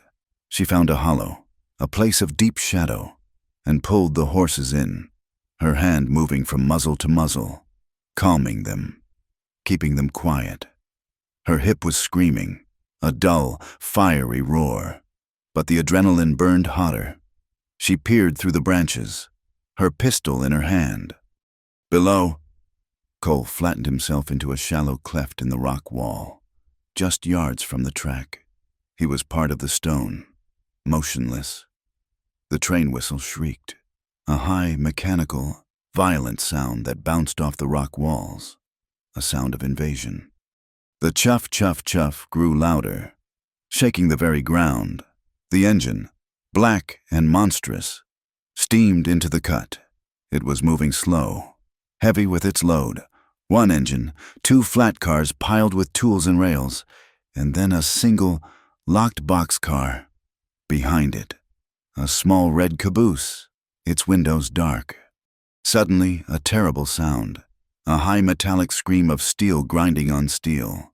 The train lurched, its brakes catching. The engine hissed, a furious, frustrated sound, and with a final jolt, it shuddered to a halt. It was in the trap. Lanterns flared. Men shouted, their voices raw and angry. What in blazes? The switch! Someone's thrown the switch! 2 men, shadows with rifles, jumped from the caboose. They were Black Mesa. They started running forward, along the tracks, toward the engine. Check the line, one yelled, his voice echoing. This was it. Cole broke from his cover, a blur of motion. He ran, low and fast, his boots silent on the gravel bed. He reached the boxcar. He put his hand on the heavy door. It was latched, but not locked. He slid it open, a gap just wide enough, and poured himself inside, pulling the door almost shut behind him. Total darkness, and the smell, it was sharp, chemical, oily. It stung his nose. He fumbled in his coat pocket, his fingers finding a match. He struck it on his boot. The small, flickering flame illuminated a nightmare. Crates, stacked to the ceiling, stenciled in black. Dynamite. It was worse than he had imagined. One of the crates was already open. In the center of the car, bundles of the waxy sticks sat on the floor, and he saw, with a jolt of cold fear, that they were already fused. Short, gray fuses were crimped into the blasting caps, which were shoved deep into the sticks. They were not transporting dynamite. They were carrying live, ready-to-light bombs. A scraping sound, not from outside, from the roof. And then, from the caboose, a sound of splintering wood. Redhawk. He had not gone for the switch. He had gone for the train itself. Footsteps pounded outside the boxcar. "The switch is jammed!" a voice yelled. "Looks like a rock slide set it off." Another voice, harder. "Shut up and check the cargo. Make sure nothing's shifted. We light this valley up at dawn." Cole dropped the match, crushing it under his boot. He was plunged back into the thick, chemical dark. He pressed his back against the rough wood of the crates, trying to melt into the shadows. The boxcar door scraped open. A beam of bright lantern light sliced the blackness. A black mesa guard stood in the doorway, his rifle in his hand. He lifted the lantern. Cole held his breath, not daring to move. He was in the narrow gap between two stacks of crates. The man's light played over the cargo. "Looks fine," the man grunted, his voice thick with whiskey. He stepped halfway in. The lantern held high. He could not see Cole. He turned to leave. He stopped. He cocked his head. Cole's heart hammered. Had he made a sound, had the man seen his breath in the cold air? The man lifted his rifle. "Who is in here?" Click, the sound of the hammer being cocked. A sharp, flat crack ripped through the night. It was Hannah's pistol. The guard cursed, startled. What in the seven hells was that? He lowered his rifle, turned, and jumped from the boxcar, running toward the sound, toward the pine grove on the rim. Hannah had seen them. Not the men by the train. Two others, moving along the ridge, flanking the cut. Scouting. They were walking straight toward her hiding place. "Someone is up here," one of them called, his rifle raised. She was trapped.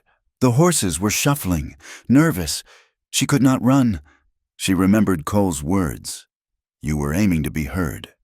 She was terrified, but the fear was a cold, sharp thing now, not a fog. She pointed the Colt, not at them, but at the hard earth 10 feet in front of them, and squeezed the trigger.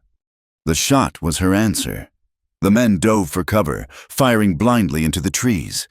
"Ambush," one of them screamed. That was her cue. This was her part. She grabbed the reins of all 3 horses, her left hand a knot of leather. "Hiya," she screamed, her voice high and fierce. She slapped Drum's rump with the barrel of her pistol.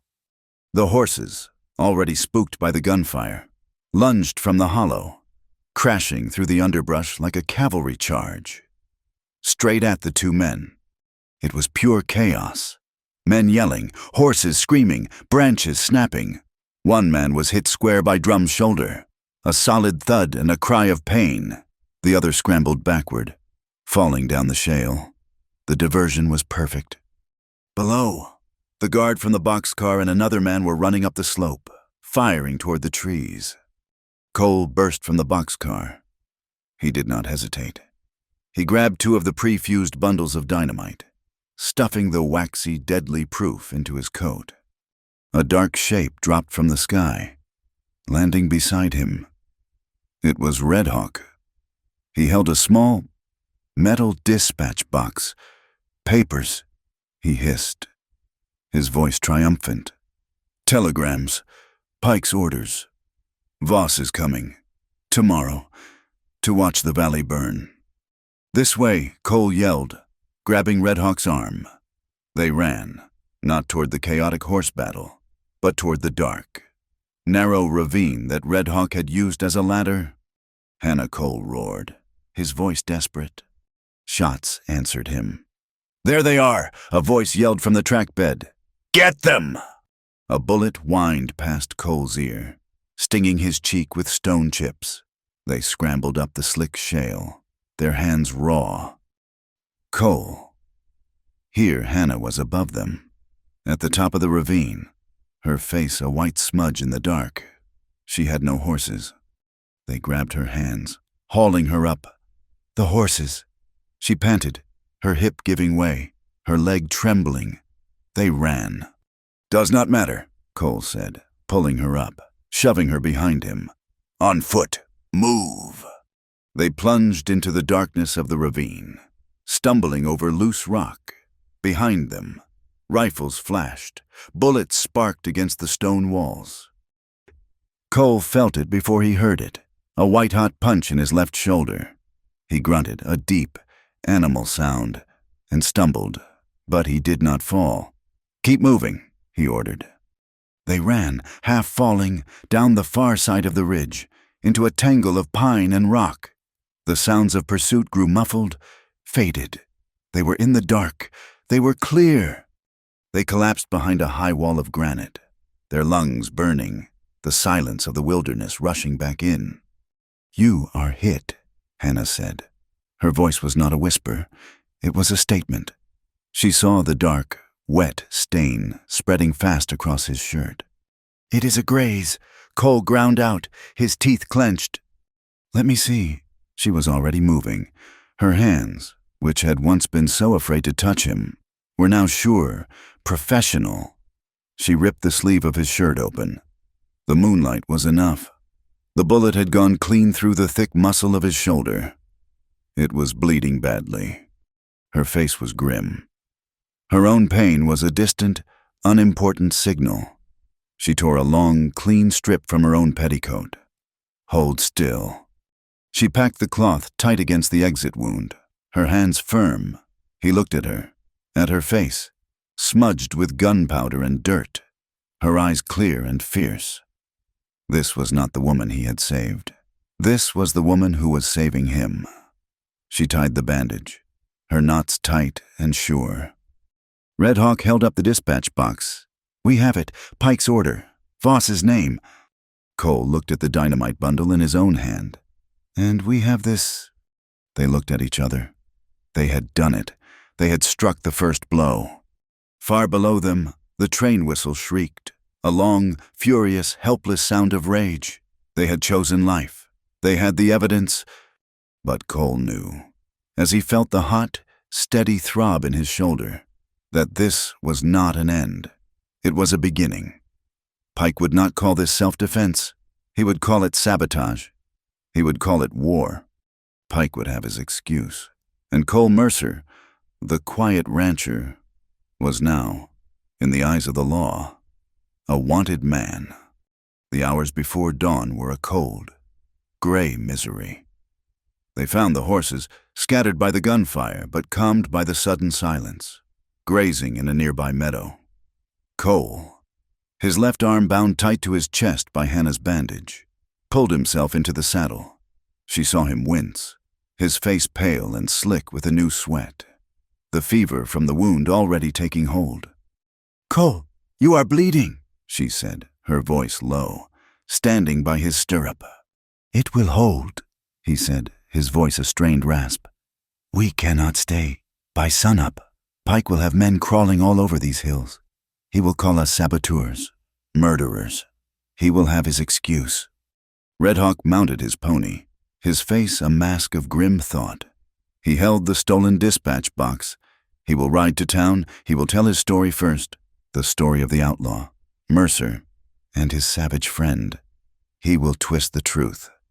"Then we have to tell it first," Hannah said. Cole looked at her, his eyes clouded with pain, but sharp. "Town. We ride into town. We are wanted. Hannah, me for sabotage, you for theft."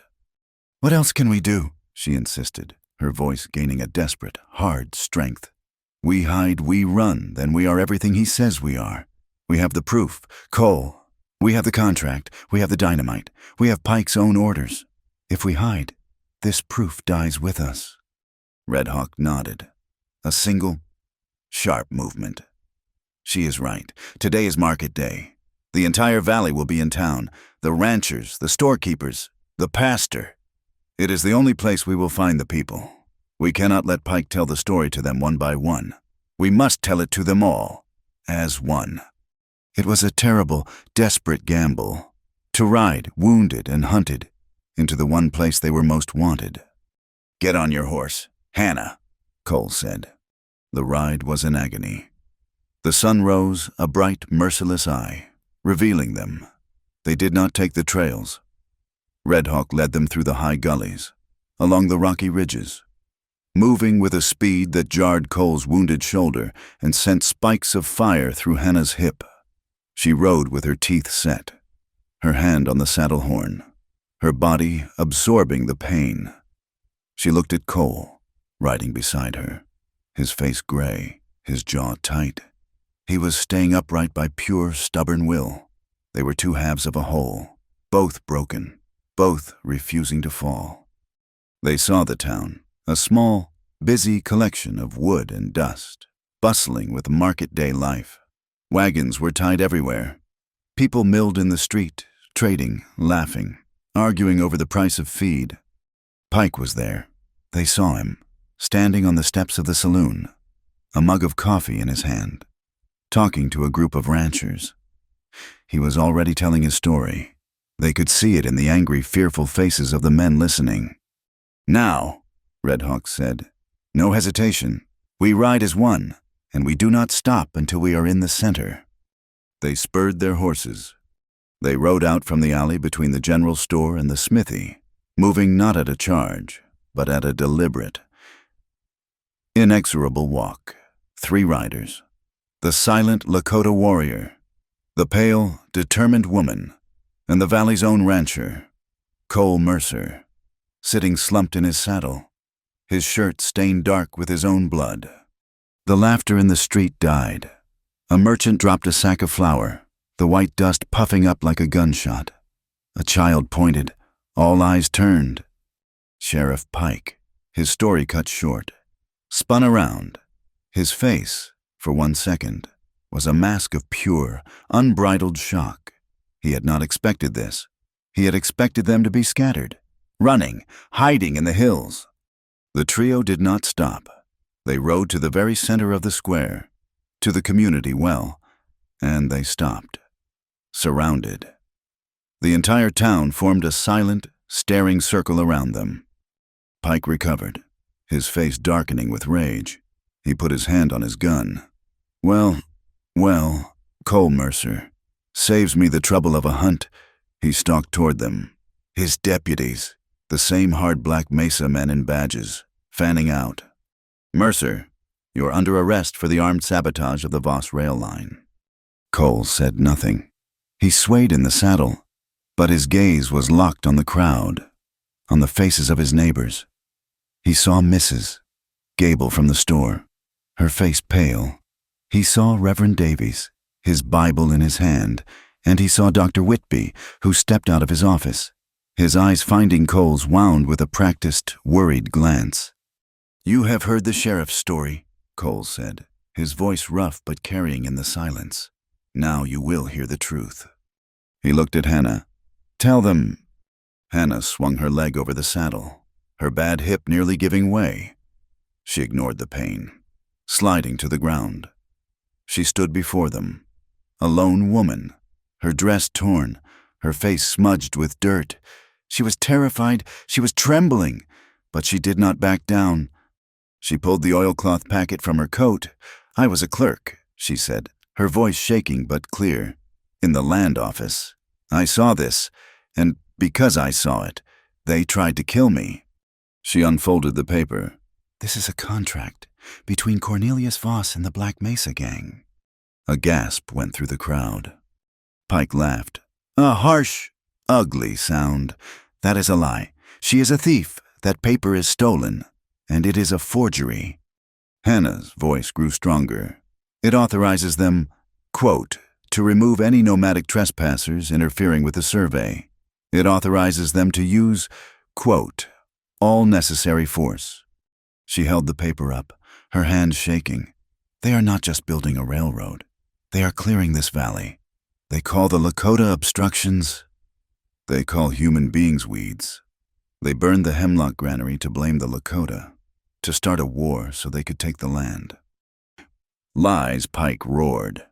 "She is poisoning you against progress against the law." Red Hawk leaned forward on his pony. He held up the metal dispatch box. "Then is this a lie?" "Sheriff," his voice was a low, clear bell. "This was in the caboose. Your own orders, sent by telegraph, signed, with the Voss corporate seal, an order to use dynamite to blast the Lakota stone markers, an order for you to, quote, sweep the valley clean." The crowd was a low, angry murmur. They looked from the paper to Pike, their faces a mixture of confusion and dawning fear. "It is paper," Pike yelled, his face turning purple. "Just paper forged. It means nothing." "It is not a forgery, Sheriff." Dr. Whitby stepped forward. He was pale, but his voice was steady. He held a rolled, official-looking document in his hand. "I have been a coward," he said to the crowd. "They threatened me. They shot my sign. But no more." He unrolled his document. "This is the original territorial map. Gentlemen, filed in Cheyenne 10 years ago, before Voss Rail ever smelled the money in this valley. It has the federal seal, and it shows the Lakota boundary markers, clear as day, as a legal, protected boundary." He held it up for all to see. "The contract Miss Wilkins holds is not just immoral. It is in order to break federal law. The land they want to take it is not theirs to take." The crowd was silent. The proof was absolute. Pike was trapped. And at that exact moment, a fine, black carriage, pulled by 2 high-stepping black horses, rolled into the square. It was clean, it was expensive, and it was utterly out of place. A man stepped out. He was not a Westerner. He wore a fine wool suit, a silk vest, and a polite, civilized smile. His eyes were cold as a river in winter. It was Cornelius Voss. My friends," he said, his voice booming, full of expensive charm. He spread his hands as if to bless them. "What a terrible misunderstanding. I arrived this morning to oversee the progress, and I find this theater." He walked into the circle, ignoring Cole and Red Hawk, and addressed the townsfolk. "You have been fed a diet of fear. I am offering you jobs. I am offering this valley a future, a connection to the world. Yes, there are disruptions. That is the price of progress. But everyone will be compensated. Every man who loses an acre will be paid double its value. This is not theft. It is prosperity." He finally turned, his polite smile fading as he looked at Hannah. "This young woman is unwell. She is confused. She stole private company documents and has spun a fantasy." He looked at Pike. His voice was no longer charming. It was steel. "Sheriff, do your duty. Arrest this woman for theft. Now." Pike, his authority restored by a higher power, grinned. "My pleasure, Mr. Voss." He and 2 of his deputies moved toward Hannah. It happened in a heartbeat. Cole, weak as he was, ripped his rifle from his saddle scabbard. Red Hawk launched himself from his pony, a knife appearing in his hand. One of Pike's men, a nervous Black Mesa ganger, panicked. He drew his pistol and fired a shot, not at Cole, but at the crowd, to scatter them. The bullet slammed into the wall of the general store, inches from Mrs. Gable's head. The crowd screamed, scrambling back. Cole did not shoot the man. He fired 1 shot. His bullet, aimed with a surgeon's precision, struck the deputy's revolver, shattering the steel in the hand that held it. The man screamed, clutching his ruined fingers, the gun clattering to the dust. A second deputy raised his rifle. Before he could fire, Red Hawk was on him. He did not use the blade. He reversed the knife and smashed the heavy pommel into the man's wrist. There was a sickening, wet crack of bone. The rifle fell. It was over in 2 seconds. 2 men disarmed, not killed. The moral line was drawn, bright as blood in the dust. Cole and Red Hawk had not fired in anger. They had fired to protect. The square was a powder keg. The townsfolk were divided, shouting. "They are right," yelled a rancher. "We need the railroad." "Voss, at any cost." "Not at this cost, missus," Gable shouted back, her voice shaking with rage. "Not by shooting at us in the street. That is not law, Pike. That is tyranny." It was Hannah who stopped it.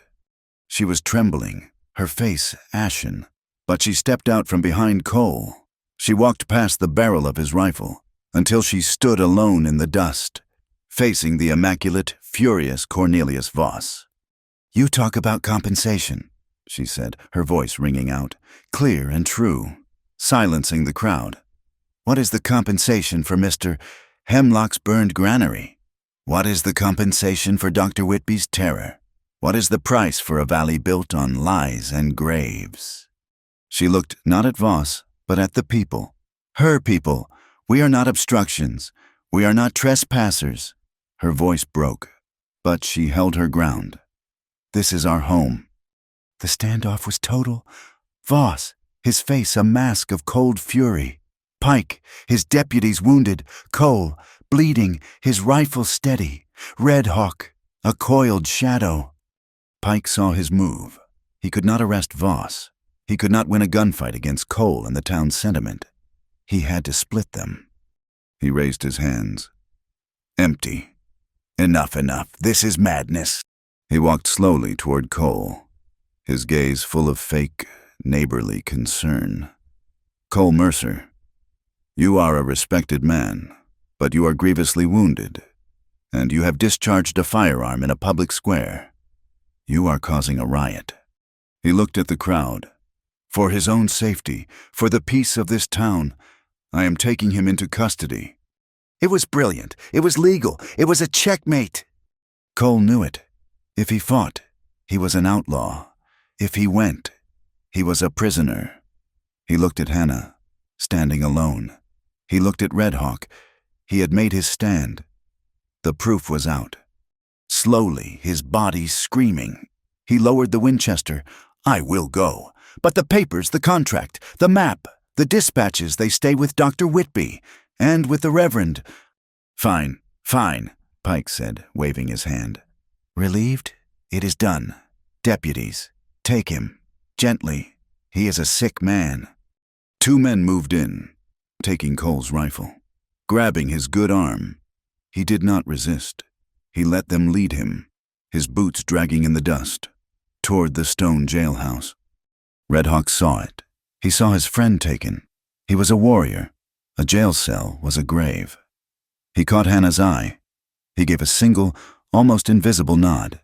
And as the crowd surged forward to watch Cole, Red Hawk stepped back, into the alley, into the chaos, and he was gone. Hannah was left alone. Cole was a prisoner, his face gray with pain as they shut the heavy door. Red Hawk had vanished. She stood in the center of the square, her hands empty, the whole town watching her. She was facing Cornelius Voss. He had not moved. His polite smile had returned. He had lost the battle, but he had just captured the king.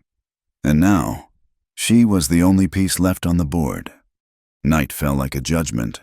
The town of Cottonwood was a coiled spring, vibrating with fear, rumor, and the raw-edged anger from the day's confrontation. Cornelius Voss and Sheriff Pike had retreated to the saloon, drinking openly with the remaining Black Mesa men, their presence a polluting fog. Hannah had been taken in by Dr. Whitby. He had redressed Cole's wound, the one she had bandaged, this time properly, his face grim. "He'll have a fever by midnight. That cell is a wet, cold box. It's a bad place for a wounded man." Hannah sat in the doctor's small parlor, her hip a throbbing ache, the loaded Colt on the table beside her.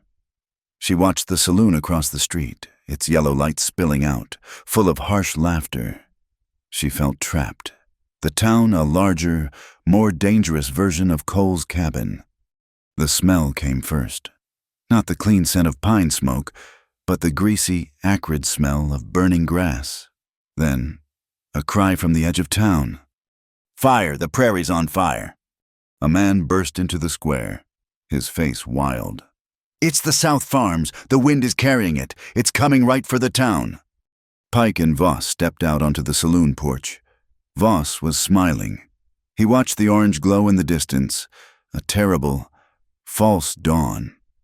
"Well, Sheriff," he said, loud enough for the gathering, panicked crowd to hear. "It seems your nomadic trespassers are having their tantrum. What a pity." Pike drew his pistol. "Everyone stay calm. My men will handle this. There's to be no looting." But his men fanned out, not toward the fire, but around the town's businesses, their rifles ready. They were not fighting the fire. They were using it as a cover to seize the town. Panic erupted. Men ran for horses. Women screamed for their children. It was chaos. Hannah stepped out of the doctor's office. She saw the wall of flame in the distance, a hungry, racing line of orange. She saw Pike's men, and she saw the people, running in circles, leaderless, Her voice, the one that had faced down Voss, cut through the noise. "Buckets!" she shouted, her voice high and clear with an authority she did not know she possessed. "Mrs. Gable, get the women. We need buckets. The well form a line." The townsfolk, desperate for a direction, stopped. They looked at her. "The men!" she yelled, pointing at the blacksmith, at the ranchers who had been frozen. "Shovels, picks. We need a fire break. We clear the grass at the east end. Now we do not run, we fight." It was a spark. The Reverend Davies grabbed a shovel. "The girl is right to the line." Mrs. Gable, her face set, began organizing the bucket brigade. Women, old men, even the children, formed a human chain from the well, passing sloshing buckets of water. Hannah, her hips screaming in protest, limped toward the edge of town, grabbing a heavy, wet sack. She would not ask them to do what she would not. This was her home. While the town fought the flames, a shadow moved in the alley behind the jail. The lone guard Pike had left was jumpy, his eyes on the orange glow, his rifle in his hands. He heard it, a low, unnerving sound, a sound that did not belong. A wolf, a high, lonely, hunting howl, impossibly close. The guard spun, his knuckles white on his rifle, and peered out the small, barred window into the dark. "Who's there?" The sound came again, this time from the other side, near the door. He fumbled with his keys, unlocking the main office door to look out. "I'm warning you." Red Hawk was inside before the man finished the thought. He did not use a weapon. His hand, hard as stone, chopped down on the man's wrist, sending the rifle clattering. A second strike, to the man's neck, and the guard slumped, unconscious. Red Hawk did not kill. He bound the man securely to his chair with his own rope. He found the man's canteen and set it on the desk, just within reach. He took the keys. The cell was dark. Cole was on the cot, his body rigid with fever. His eyes were closed, but he was not asleep. "Red Hawk," Cole breathed, his voice a dry rasp. "The town is on fire," Red Hawk said, his voice low as he unlocked the heavy door. "Pike's men, it is a diversion." He helped Cole to his feet. The rancher groaned, his weight falling heavy on the Lakota. "Hannah, she is fighting," Red Hawk said, a note of deep, new respect in his voice. "She leads the town. They fight the flames. We must fight the snake. Voss is doing something else. In the dark." He supported Cole, and the two men vanished back into the smoky alley. Voss and Pike stood on the saloon porch, watching the distant, frantic efforts of the townspeople. "Pathetic," Voss sneered. "They are trying to stop a flood with teacups." He turned to a Black Mesa man, the one who had been at the train.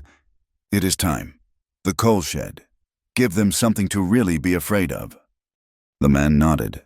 Grabbing a torch, he ran, not toward the fire, but toward the railroad's large coal and supplies shed at the edge of the square. Cole, leaning on Red Hawk, saw him. He saw the torch. "No, Red Hawk, the shed. It's full of supplies. Maybe more dynamite." "Then we stop it," Red Hawk said. The Black Mesa man reached the shed. He jammed the torch into a bracket and knelt by the wall. Cole saw the unmistakable, thick gray line of a heavy blasting fuse. The man struck a match, touching it to the fuse. It sputtered, caught, and began to hiss, a fiery snake eating its way toward the shed wall. "Cole, no!" Red Hawk tried to hold him, but Cole shoved him away. Cole ran. He ran on pure fever-driven will, his bad shoulder screaming, his legs weak. He was a stumbling, lurching figure, a man possessed. The fuse was burning fast. He did not have the strength to pull it out. He fell to his knees beside it, fumbling for his knife with his good hand. He sawed at the thick, tarred rope. The flame was inches from the wall. He cut through it. The sparking end fell dead into the dust. The Black Mesa man stared, his face a mask of disbelief. He drew his pistol. A rock, thrown with impossible speed and accuracy, cracked across the man's wrist. The pistol flew from his numb fingers. Red Hawk was on him, his knife at the man's throat. "This stops," Red Hawk commanded. Sheriff Pike, his face purple with rage, saw it all. His diversion, his escalation, all of it ruined by one half-dead rancher and a single Lakota. "Mercer!" he roared, and he charged. He did not draw his gun. This was personal. This was pure rage. He slammed into Cole, his shoulder catching Cole's wounded side. Cole cried out, a raw sound of agony, and went down, Pike on top of him. It was not a fight. It was a desperate, ugly brawl in the dirt, lit by the distant orange glow of the prairie fire. Pike's fists, heavy and brutal, hammered at Cole. "You ruined everything." Cole, one-armed, burning with fever, could only block, taking the blows, his body screaming. "You think you're a hero?" Pike snarled, grabbing Cole by the shirt, smashing his head against the hard-packed earth. "You and your thieving woman, I burned Hemlock's grain, I'd burn this whole valley. Burn every last farmer. Just to get rid of you, just to get rid of the red trash you protect." He was screaming it, his voice raw, triumphant in his rage. And he did not realize that the sounds of the firefighting had stopped. The townspeople, having seen the fight, were slowly gathering. Dr. Whitby, the Reverend Mrs. Gable, they had all heard it. Pike's confession hung in the smoky air, stark and undeniable. One of Pike's deputies, a Black Mesa man named Miller, the one whose hand Cole had shattered, stood watching. His face was a mask of dawning, sick realization. He looked at Voss, who stood on the saloon porch, his face cold, detached, watching Pike's animalistic display. Voss did not care. Pike was a tool, and so was he. They were all just tools, to be used and discarded. Miller made a choice. He pulled his sidearm with his good hand. He did not aim it at Cole. He aimed it, rock steady, at Cornelius Voss. "He's right," Miller said, his voice shaking. "We were just his dogs. He told Pike I heard him. He told him to silence the situation. He was going to let us take the fall. He was going to let Pike burn us all. The standoff was absolute. Pike frozen over Cole. Red Hawk, his knife at the other ganger's throat. Miller, his gun on Voss. The townsfolk. A silent, grim circle. At the edge of town, the firebreak held. The last of the flames licked at the cleared earth and died. Hissing against the wet sacks, the wind shifted. The fire was beaten. Hannah stood, her body shaking, her legs buckling. The smoke, the running, the terror, and the white-hot, relentless pain from her hip finally claimed their due. The adrenaline vanished. She saw the figures in the square, saw Cole on the ground. She took one step, and the world went black. She crumpled in the ash. Cole saw her fall. It was as if Pike's confession, Miller's gun, Voss's entire conspiracy, all of it evaporated. There was only Hannah, a small, still heap in the smoke. With a surge of strength that came from a place deeper than muscle, Cole shoved the stunned Pike off him. He got to his feet, staggering, his body a universe of pain. He ignored Pike. He ignored the guns. He stumbled, limped, ran, his one good arm outstretched, until he reached her. He fell to his knees beside her. "Hannah!" She was pale, her face smudged, but she was breathing. He looked at her, at this woman who had led a town, who had fought a fire, who had stood by him. He would not let her lie in the dirt. He slid his good arm under her knees, his wounded arm under her back. The pain was a white, blinding light, but he did not care. He stood, his legs trembling, lifting her from the ground. She was light in his arms. He held her tight, his face buried in her smoky hair, and began the long, painful walk back toward the light, back toward the doctor. She stirred, her eyes fluttering, her hand finding his shirt. "Cole, it hurts." He looked down at her, his face a mask of sweat, pain, and a fierce, unbending tenderness. "I know," he whispered, his voice a raw promise. "I'm here." He carried her through the smoke, past the silent, stunned townsfolk. He did not stop until he reached Dr. Whitby. Behind him, the tide had turned. The rancher who had once sided with Voss stepped forward, taking Miller's gun and aiming it at the railroad baron. "No more," the rancher said, his voice cold. "No more. We've heard the truth. We've all heard it." He looked at the Reverend. "We'll hold these two, Pike and Voss. We'll send for the federal marshal in Cheyenne. We want a real trial, a real law." The immediate war was over. The valley, scarred and smoking, was, for the first time, united. Hannah woke to the smell of lye soap, old coffee, and the faint, cold odor of ash. The world was blessedly still. She was not on the ground, nor on Cole's rough cot. She was in a real bed, with a clean, starched pillowcase. Sunlight, gray and weak, filtered through a lace curtain. She sat up too fast. Her hip sent a dull, heavy, warning throb, not the sharp fire of before, but a deep, bruised ache. Her head swam. Cole was in a chair by the window, asleep. His face was pale, his dark hair damp with a fever that had clearly broken. His wounded arm was in a clean white sling, and he was covered by a thick wool blanket. He looked exhausted, but he was peaceful. She was in Dr. Whitby's spare room. The small house was quiet, the town outside muffled. The adrenaline of the fire, of the fight, had evaporated, leaving this heavy, tired reality. She heard a man's voice, calm and deep, from the next room. Then Dr. Whitby's.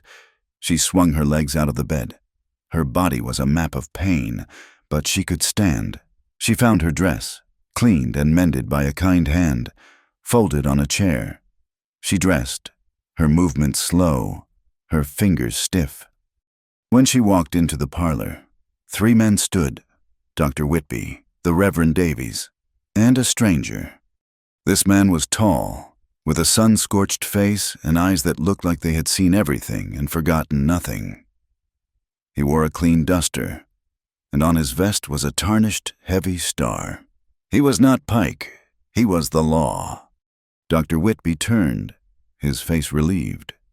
"Hannah, this is United States Marshal Croft. He arrived just after sunup." The marshal nodded, his gaze assessing. "Ma'am, I read the doctor's telegram. Sent 3 days ago. Then I read the one he sent last night." "I am glad you are here." "Marshal," Hannah said, her voice quiet. "So are we," Whitby said, gesturing to the table. It was covered in paper. Hannah's oilcloth packet, the dispatch box from the train, the doctor's federal map. The charred bundle of dynamite Cole had grabbed sat in a metal bucket, inert and ugly. "I have spent the last hour," Marshal Croft said, his voice a low rumble, "listening to the Reverend and the doctor. I have read these documents. And I have listened to the confession of a man named Miller, formerly of the Black Mesa gang." He looked down at the papers. "It is the cleanest case of conspiracy, fraud, and aggravated arson I have ever seen." Miller, his arm in a sling, sat at the marshal's small, makeshift desk. He looked pale, his eyes hollow. He had been talking for an hour. He and 2 others from the gang had turned. They spoke of the plan, how Pike had promised them territorial deputy status, how Voss had paid in gold coin and promised them all parcels of the cleared land. They were hired guns who had been promised a kingdom, and they had realized, as Miller watched Voss on the saloon porch, that they were just the disposable fence posts. The rest of the gang, the hardcore loyalists, were cuffed and sitting in the livery stable, their war over. Marshal Croft picked up his hat. "We will formalize the charges." The jail cell, Pike's own, was cramped and dark. Cornelius Voss sat on the cot, his fine suit rumpled and stained with ash. He had tried to brush himself clean, but the grime of the jail clung to him. Pike stood by the bars, his face a mask of sullen, bruised rage. When Marshal Croft entered, Voss stood. His polite smile, his tool of power, was back in place. "Marshal," Voss said, his voice smooth and reasonable. "A profound misunderstanding. This is a local dispute, a property rights issue. These ranchers, they are emotional. And the woman, she is clearly unstable. If you will just uncuff me, we can ride to the telegraph office. My attorneys in Cheyenne will clear this up immediately. This is a gross overreach of—" "Mr. Voss," Croft interrupted, his voice flat. He did not raise it. He simply spoke through the other man's words, erasing them. "You are charged with conspiracy to commit armed robbery, conspiracy to commit arson, the intimidation of a federal witness, Dr. Whitby, and the attempted mass murder of Lakota citizens, whose boundaries are federally protected."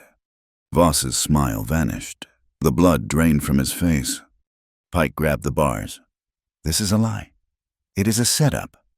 That rancher, Mercer, and his savage friend, they attacked my men. They sabotaged the train I was enforcing the law." Croft looked at him, his eyes empty of pity. "You confessed, Sheriff, to arson, to conspiracy, in front of 20 witnesses. You are charged with violation of your oath, perjury, and attempted murder.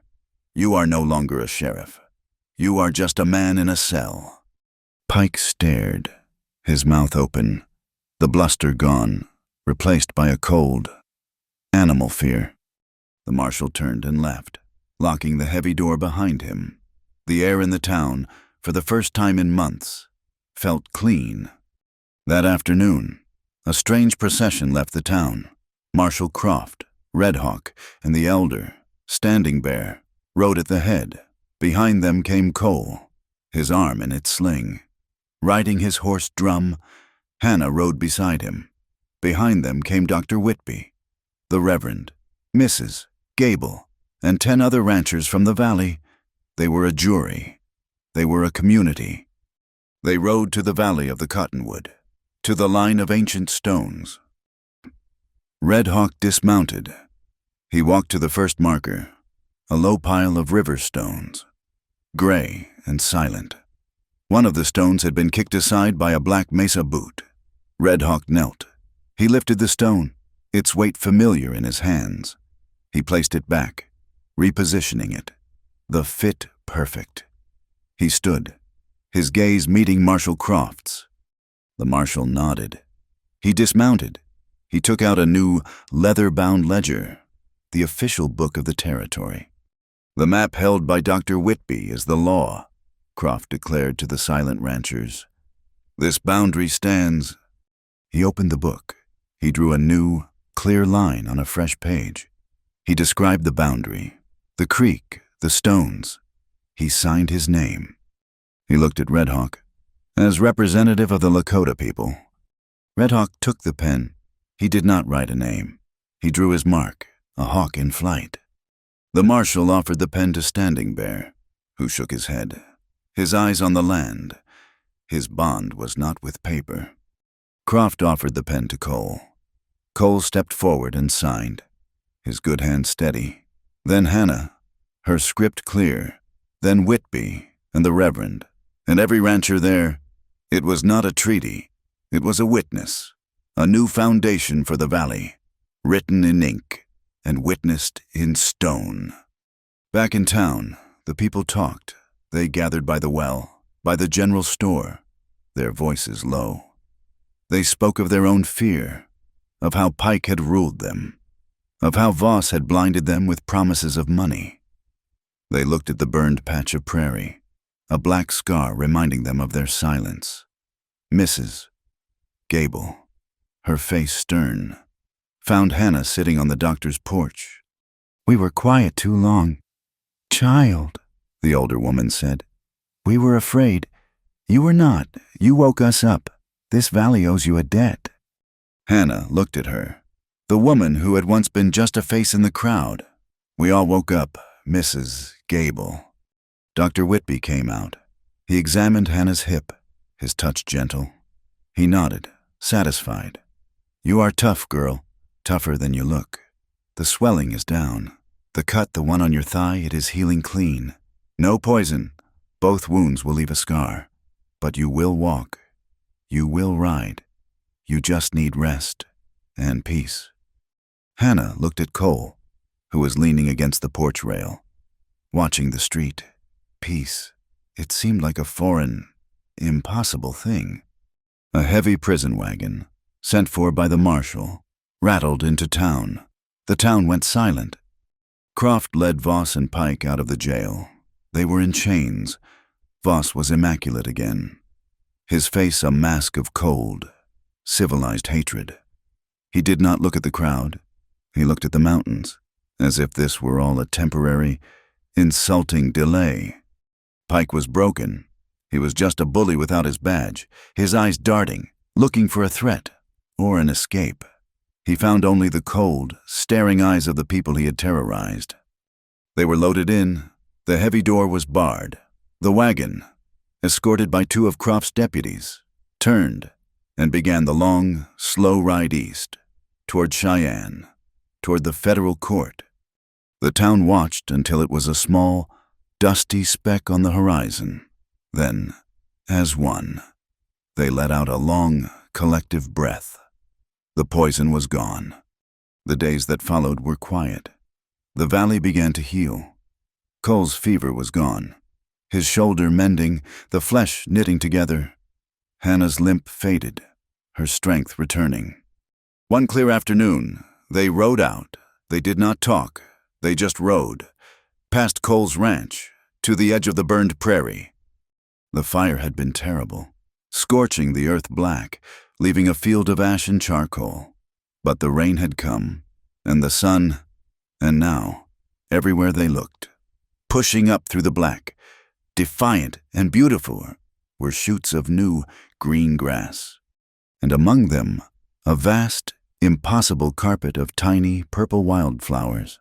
They had been waiting, their seeds dormant, protected by the soil, brought to life by the fire and the rain.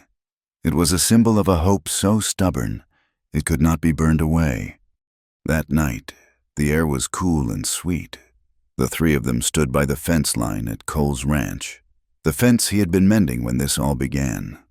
Red Hawk sat on his pony, a comfortable silhouette against the deep, bruised purple of the sunset. "The railroad will still come," he said, his voice quiet. "Croft told me, but it will come on the new path, the one that goes around the stones. It will be a neighbor, not a conqueror." Cole nodded, his good arm resting on the top rail. "That is all we ever asked." Red Hawk looked at Cole, and then at Hannah, who stood beside him. He saw the way they stood, not touching, but connected, occupying the same space. "You have a strong woman." "Cole Mercer," Red Hawk said. "She has the heart of a Lakota." "I know," Cole said. Red Hawk gave a slight, satisfied nod. "The valley is quiet. My people will hunt. Your cattle will graze. It is a good peace." He turned his pony, and without another word, he melted into the growing darkness. Cole and Hannah stood alone, listening to the night sounds, the crickets, the wind in the high pines. There was no train whistle. "It is over," Hannah whispered. Cole looked at her face in the twilight. He thought of his cabin, the one that had been so empty, so quiet. It was not quiet anymore. "The cabin is small," he said, his voice rough. Hannah looked up at him, a small, knowing smile touching her mouth. She put her hand on the fence rail. "Next to his, it is big enough. Cole." He looked at her hand, and then at her. He covered her hand with his. It was a simple, solid promise. It was enough. The valley healed. The scars of the fire, a black, angry wound on the prairie, were the first to fade. The new grass, fed by the ash and the rain, came up a vibrant, almost violent green. Cole Mercer, his left arm bound in a sling but his right arm strong, began to build the old jail. A squat stone box of fear and bad law was torn down by the townsfolk in a single, cathartic afternoon. In its place, where the shadow of the bars had once fallen, Cole dug the earth. He was a rancher, a man of fences and posts. But this was different. He was building a public trough, long and deep, fed by a new cistern. Beside it, he built a strong, wide corral. The sign he hammered into the top rail was simple, burned into the pine.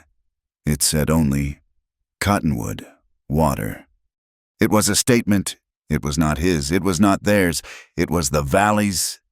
The first to use it were not ranchers, a Lakota family.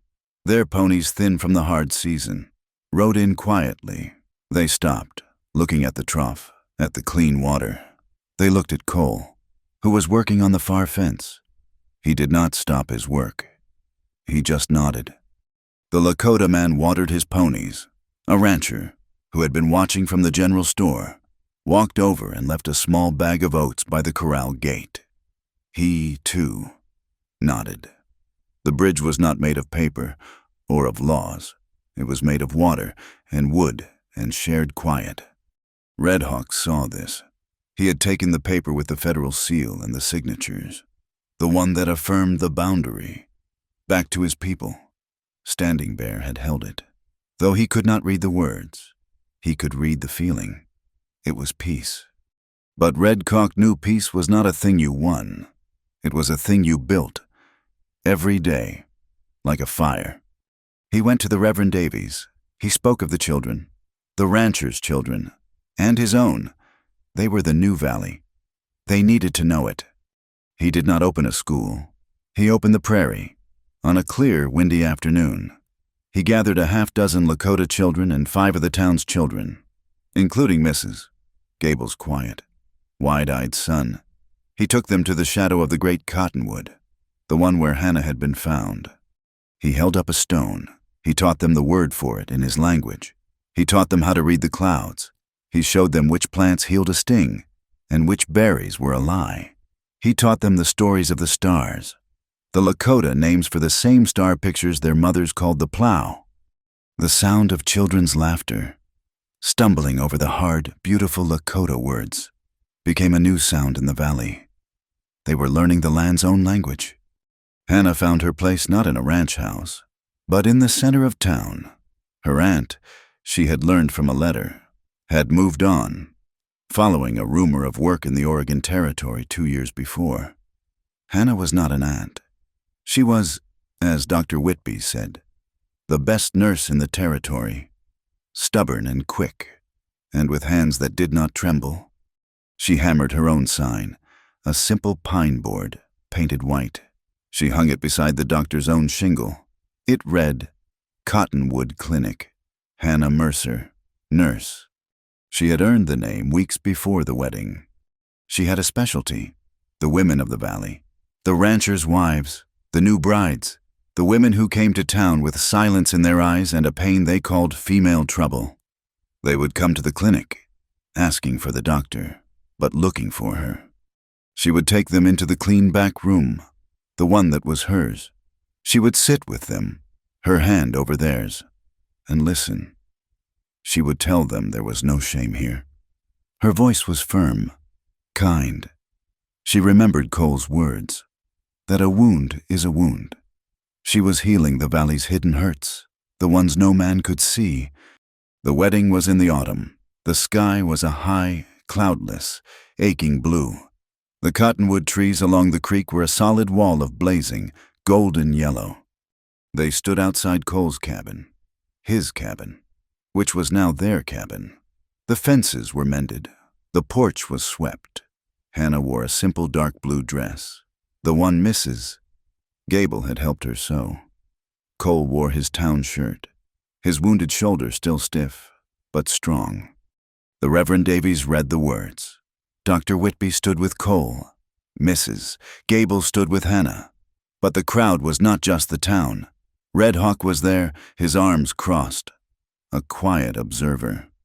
Standing Bear sat on a blanket, his old eyes on the ceremony. The ranchers and the Lakota stood together, a scattered, awkward, but present congregation. The celebration was not loud. There was hot, fresh cornbread and a whole antelope that Red Hawk had provided. A single banjo player sat on the porch steps, his music a simple, thumping, joyful rhythm. They danced, not in pairs, but in a circle. The rancher who had sided with Voss took the hand of a Lakota woman, Mrs. Gable took the doctor's arm. They moved, a great shuffling, laughing ring in the dust. It was clumsy. It was strange, and it was right.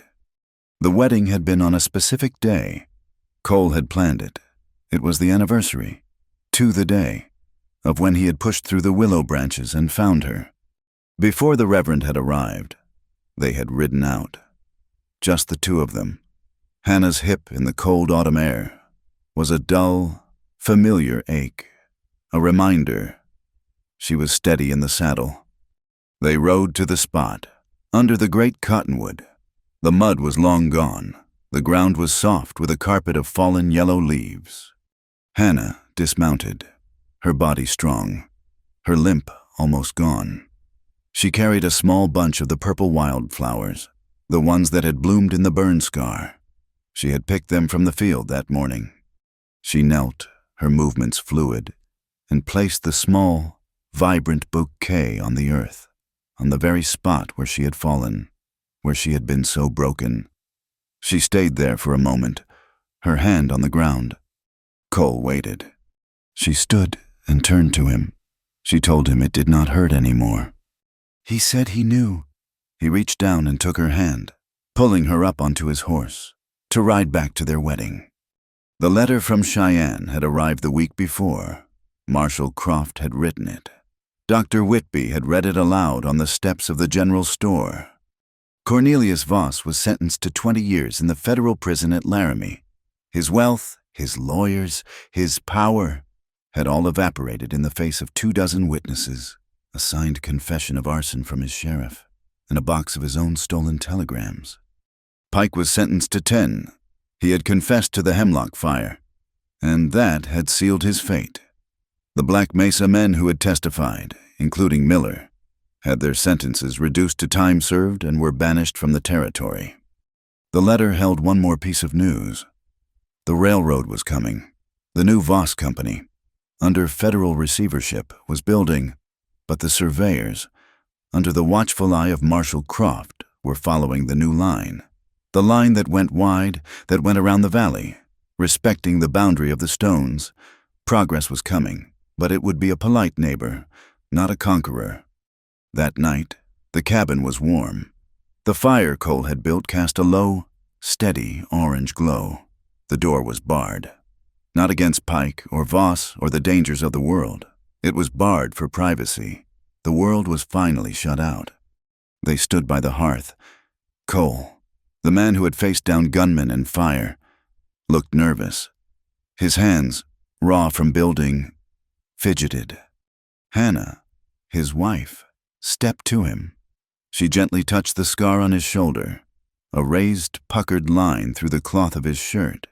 He flinched, not from pain, but from the simple, intimate touch. He said, his voice was rough, he was a rough man. He did not know how to be the man she deserved. She smiled. She put her hand flat on his chest, feeling the steady, strong beat of his heart. She told him he was a good man, Cole Mercer, the kindest man she had ever known.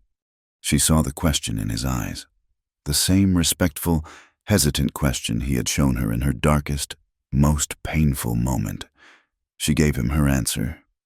She stood on her toes, and she kissed him. It was not a kiss of desperation, or of rescue. It was a kiss of homecoming. He put his arms around her, his good arm and his wounded one. He held her, his grip sure and as if she were the most precious thing in the world. But he knew she was not precious. She was strong. He lifted her, just as he had that first day, his strength surrounding her. But this time, It was not a rescue from the mud. It was a husband lifting his wife. He carried her to the cot, the one that had been his, the one that was now theirs. He laid her down gently. The firelight played over her, and he saw the pale, thin, silvery line of the scar high on her thigh, a map of where she had been. He knelt by the bed and gently, his fingers reverent, he touched it. He was tracing the path of the wound he had cleaned, the wound that had bound them together. She whispered that it was all right. She was here. She was whole. He looked at her, his eyes full of a love so deep and quiet it was a kind of prayer. He reached over and blew out the lantern. The room fell into the warm, private darkness, lit only by the heart of the fire. The new day dawned. Red Hawk stood on his high ridge, watching the valley below. He saw the new corral, a pale, strong square. He saw the smoke rising straight and true from Cole's chimney. In the distance, he saw a group of children, a mix of Lakota and white, running a race along the creek bed. Their shouts and laughter too far to hear, but easy to imagine. He thought to himself, freedom was not just riding the grass. It was not the power to strike, or the speed to run. Freedom, he knew, was knowing when to stop. It was knowing how to build. The sun crested the eastern peaks, flooding the Cottonwood Valley with clean, golden light far in the distance. So faint it was almost part of the wind.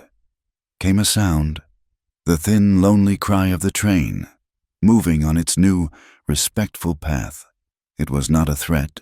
It was just a sound. It blended with the wind in the high pines, and with the closer, brighter sound of children laughing. The west was still wild, but it was also, finally, at peace. Thank you so much for listening to this story. Please comment below where you are listening from so we can all connect and share our thoughts. And do not forget to subscribe to my channel Wild West Tales, like the video, and press that hype button to support us and help this story be heard by more people.